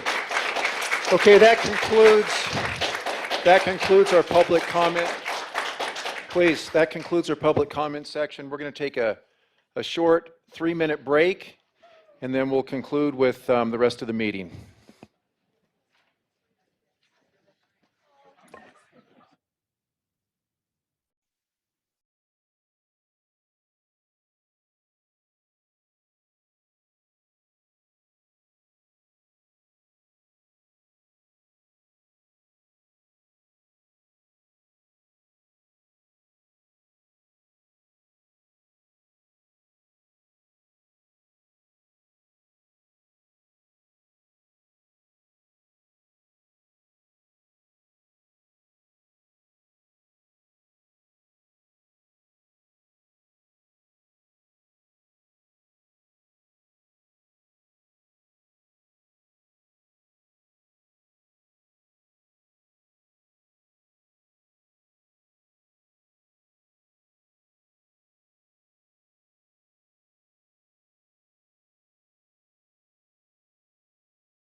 Okay, we're going to start up again, and we have 3 action items tonight. And the first is resolution number 23/24-11 on the district's intent to enroll in the State of California Classified School Employee Summer Assistance Program. Mr. Peshek. Go ahead. Thank you, President Jensen. We are pleased to bring forward for consideration by the board this evening a resolution that we have been bringing forward on an annual basis for a number of years. Approximately 5 years ago, the state of California recognized that our classified staff, many of them are part-time, and some of them only work 10 months out of the year, and developed call it a summer saver program, where our classified staff who work less than 12 months a year have the opportunity to set aside a part of their salary, and the state of California will match every dollar those employees who qualify up to dollar for dollar. And in the last couple years, we've been able to, they have seen that dollar for dollar match, which has been a wonderful benefit, and staff recommends that the board approve this again. There's no financial impact to the district. This is all money straight from the state. Move to adopt resolution number 23/24-11, signifying the district's intent to enroll in the State of California Classified School Employee Summer Assistance Program for the 24-25 school year. Second, I think this is a great program. Thanks Motion for finding by it.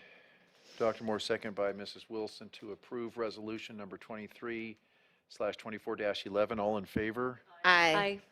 Student board member? Aye. And the chair says aye. Thank you, Ralph.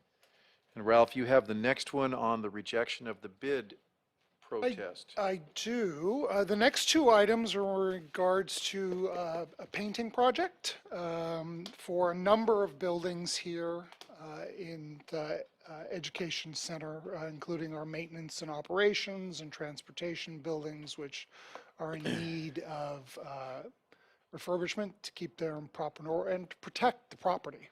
You have to make sure that the paint and the roofs are taken care of well. The first item, rejection of bid protest. This was put out to public bid per policy. We want to assure that we're good custodians of the district funds, and we've received a number of bids.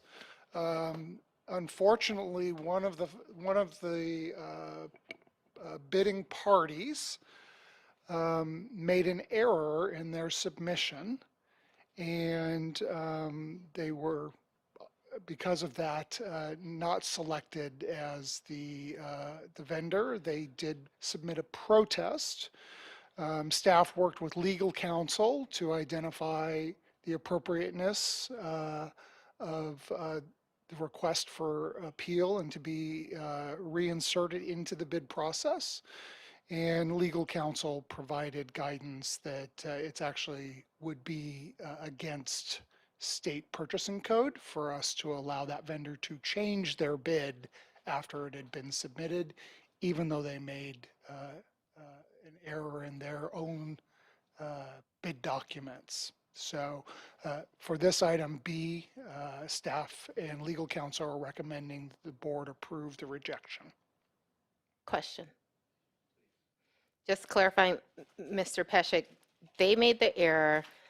They said it was on the software, but we verified that the software was fine and it was okay. So they lied. I would say that our position is not the same as their position. Okay. Okay. I do have a question as well. So I just wanted to know, sorry, were you done asking your question? No, Or were you- I was going to Oh, make I'm the sorry. motion, but go ahead. Okay, I thought you were going to make the motion. That's why I wanted to ask the question first, because it seemed to me like didn't they do their protest in the proper light of, the reason why I'm asking is because they were clearly the least, they were the lowest bid. And first of all, I'm super pleased to see that we had so many bids. That's fantastic. But I was noticing they are the lowest bid, and so did they not go with their protest in the amount of time that they So, had? Or?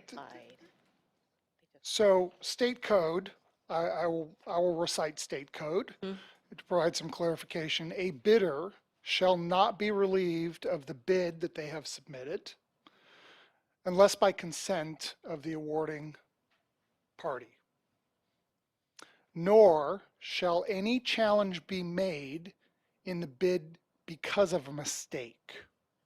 So Okay, it is I not see. acceptable for them to challenge because they made a mistake. So even if they would have said not that it was the error of the technology, but if they had said, we just made a personal error, it still would not have allowed them to resubmit that bid. Correct. Okay. The software issue is That's why they said it was software. really not, Right. not relevant. Yeah, okay. It's the fact they made a mistake, they can't withdraw it. It opens up liability in that if I were to submit a bid for a project, if I had a private company and I wanted to get a contract with the district, and then I came back later and said, oops, I made a mistake, then you have to throw out the entire process, because then that person's basically being allowed to submit two different price structures. Gotcha, okay. Oh, gotcha, okay. And I see what Dr. Moore's point is. We don't really want to be working with somebody if they're not being forthright anyway, so, gotcha.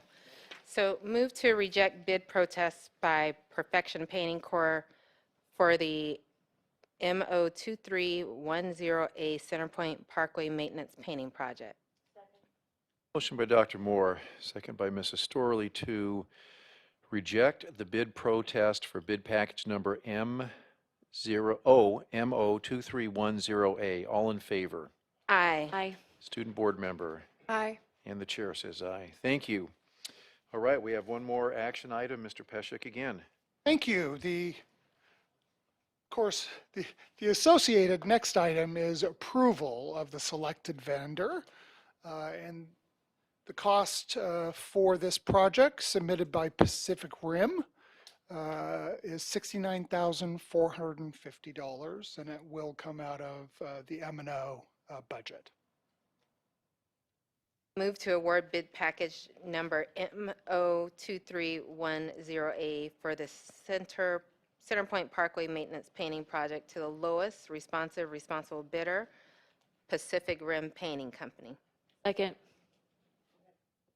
Motion by Dr. Moore, second by Mrs. Wilson to approve the award of bid package number MO2310A. All in favor? Aye. Aye. Student board member? Aye. And the chair says aye. Thank you again, Mr. Peshek. We're done with our action items, and now we move on to the consent calendar. Unless a board member has a question concerning a particular item and asks that it be withdrawn from the consent calendar, the governing board approves all the items at one time. Second. Motion by Mr. Messina, second by Dr. Moore to approve the consent calendar. All in favor? Aye. Student board member? Aye. Chair says aye. We are done with the consent calendar. Moving on now to items for future consideration. Go first. Well, mine's real short. Go ahead. I'm putting my stuff away. Tonight with that survey, Parent Square.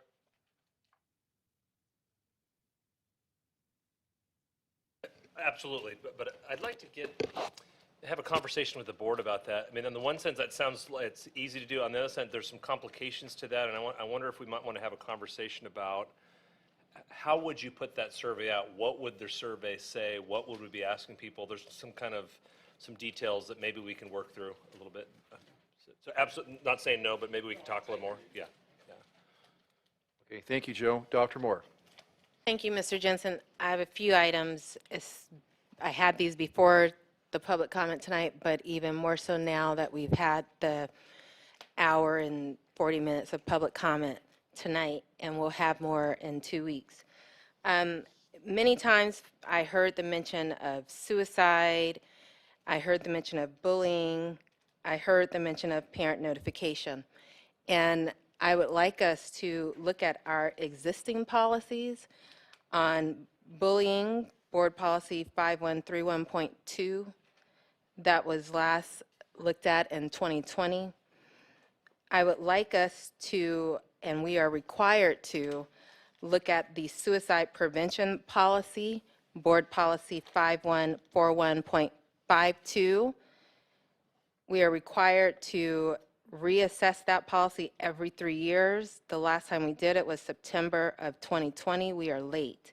So I would like that on the next meeting, if we can do that, Mr. Messina.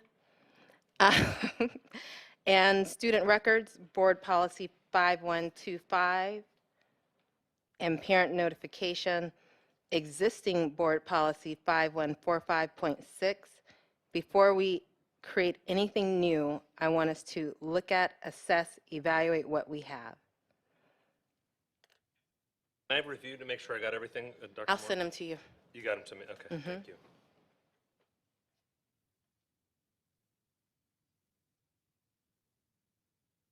Okay. Well, if, thank you, Dr. Moore. If there's nothing else, it's at 9:37, motion by Mr. Messina, Second. second by Dr. Moore. All in favor? Aye. Student board member? Aye. Chair says aye, we are adjourned. Thank you.